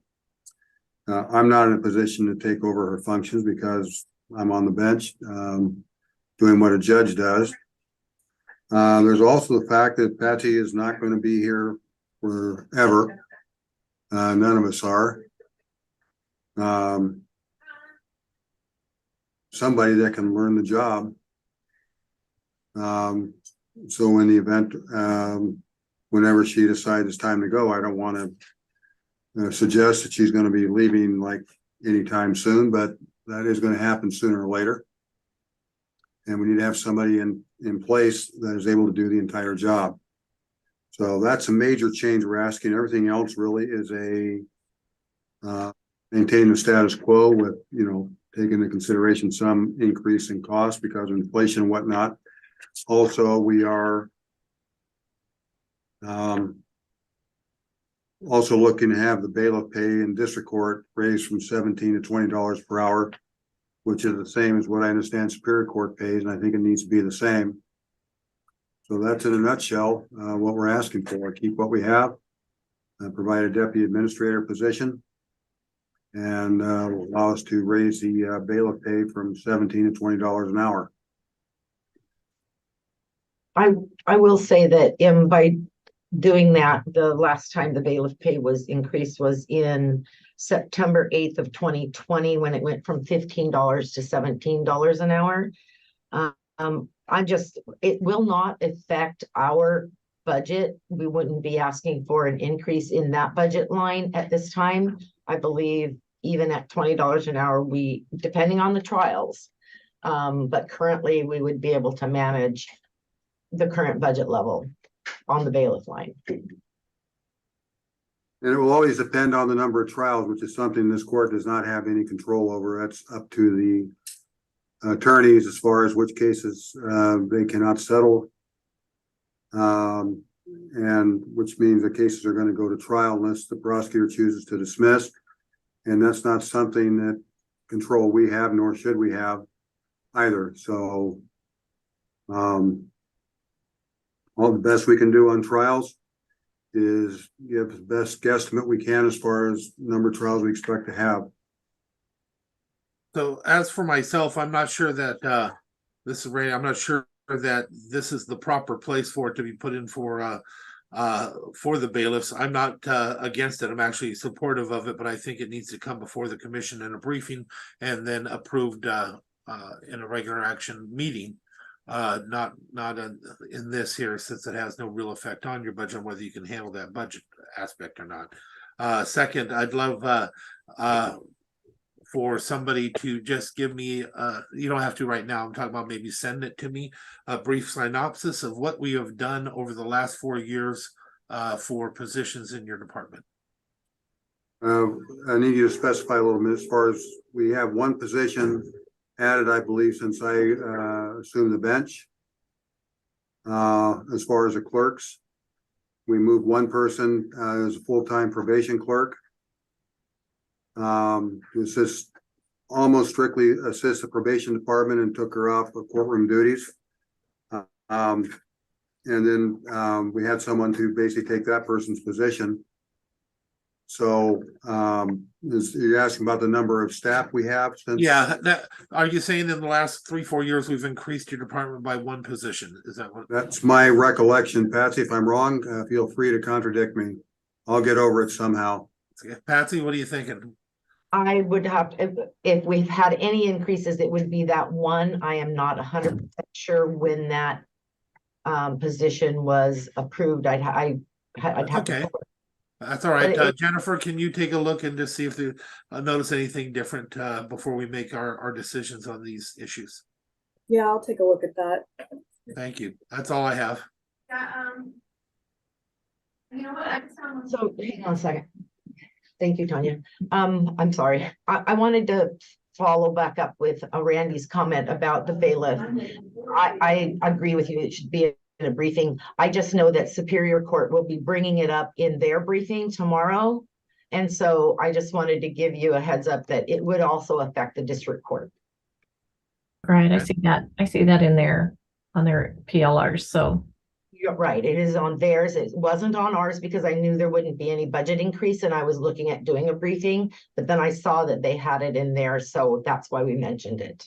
I appreciate that. Hopefully tomorrow they'll realize, I think the same would go for them, that we need to just handle that through a briefing and add it to our contracts. Perfect. The bailiffs are under a contract, right? No, they're not really under a contract. They're just like an extra helpline. Extra helpline. Okay. I mean, they don't sign any kind of contract or anything. It's really hard for us to find bailiffs. I will honestly say that half the time it's one of my staff that's got to go down and cover the bailiff duties. Yeah. Well, there must be something that we're utilizing to hire them. And I don't usually think it's under the budget. I think it's under the regular action of the commission, but we'll see. Sounds good. Thank you. So commissioners, we added a judicial support specialist 3 back in 2020 in the budget process for district court. 2020? Yes, Thank you. And that's it. That's all you have? that's all that I have. They have 12.2 positions. Okay. And that's what they have currently. Yep. Thank you. You're welcome.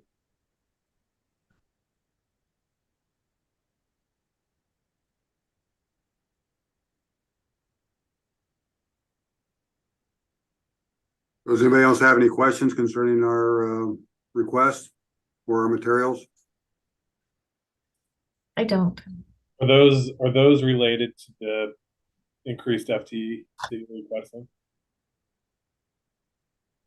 I did not catch the last part of your question, Commissioner. Yeah, so for the desk and chair and printer scanner, are those both related to the deputy administrator position? Yes, they are. Then no further questions for me.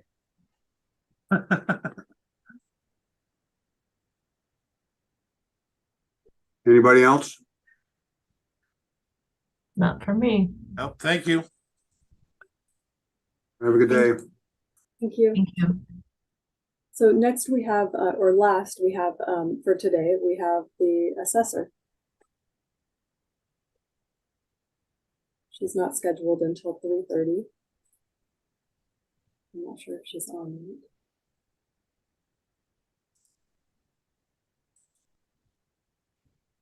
Well, can we take a 5-minute break? Yeah, let's take a little break. 5-minute break.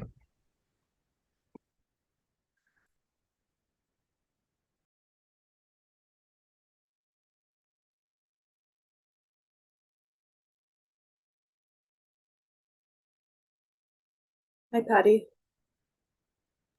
Hi, Jen. So all we have for you for the assessor's office is a $5,000 request for overtime for your PLR. Okay. I absolutely, before she even says a word, I absolutely know that she's going to need it this year in particular. I'm supportive. I think it should just go right to maintenance, along with some type of special machine to lift very, is it orange colored papers? We're gonna try to digitize those next year. Yeah, I can see why your desk can't handle it. No, I was just only asking for it because historically we've, we always did comp time and then one of the employees had said, why don't we ever have overtime? And so that's why I wanted to put it in my budget line, but.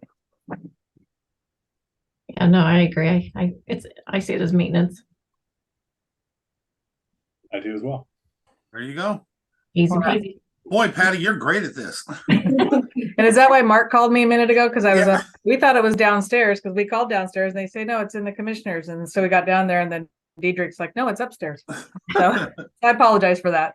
So you got your exercise for the day. Right. We got out for a minute. So, all right. Well, thank you guys. That's it. That's it. All right. Have a good rest of the day. Thank you. You too. Thank you. So that's all that we have scheduled for today for the budget workshops. So we'll be back tomorrow. Same time, same channel. Back tomorrow, 1 o'clock, right? Okay, have a Great good job, everybody. Thanks, everybody. Madam Chair, move we adjourn. Okay. We're adjourned. See some of you tonight at the PUD 3 for the jail discussion. What time does that start? Starts at 6. At 6, and it's already been noticed that the two of you will be there, so that means there's already a notice that there will be a quorum, correct? Correct. Okay, so I may try to show if I can. Sounds like a plan. Thank you, everybody. Thanks. All right.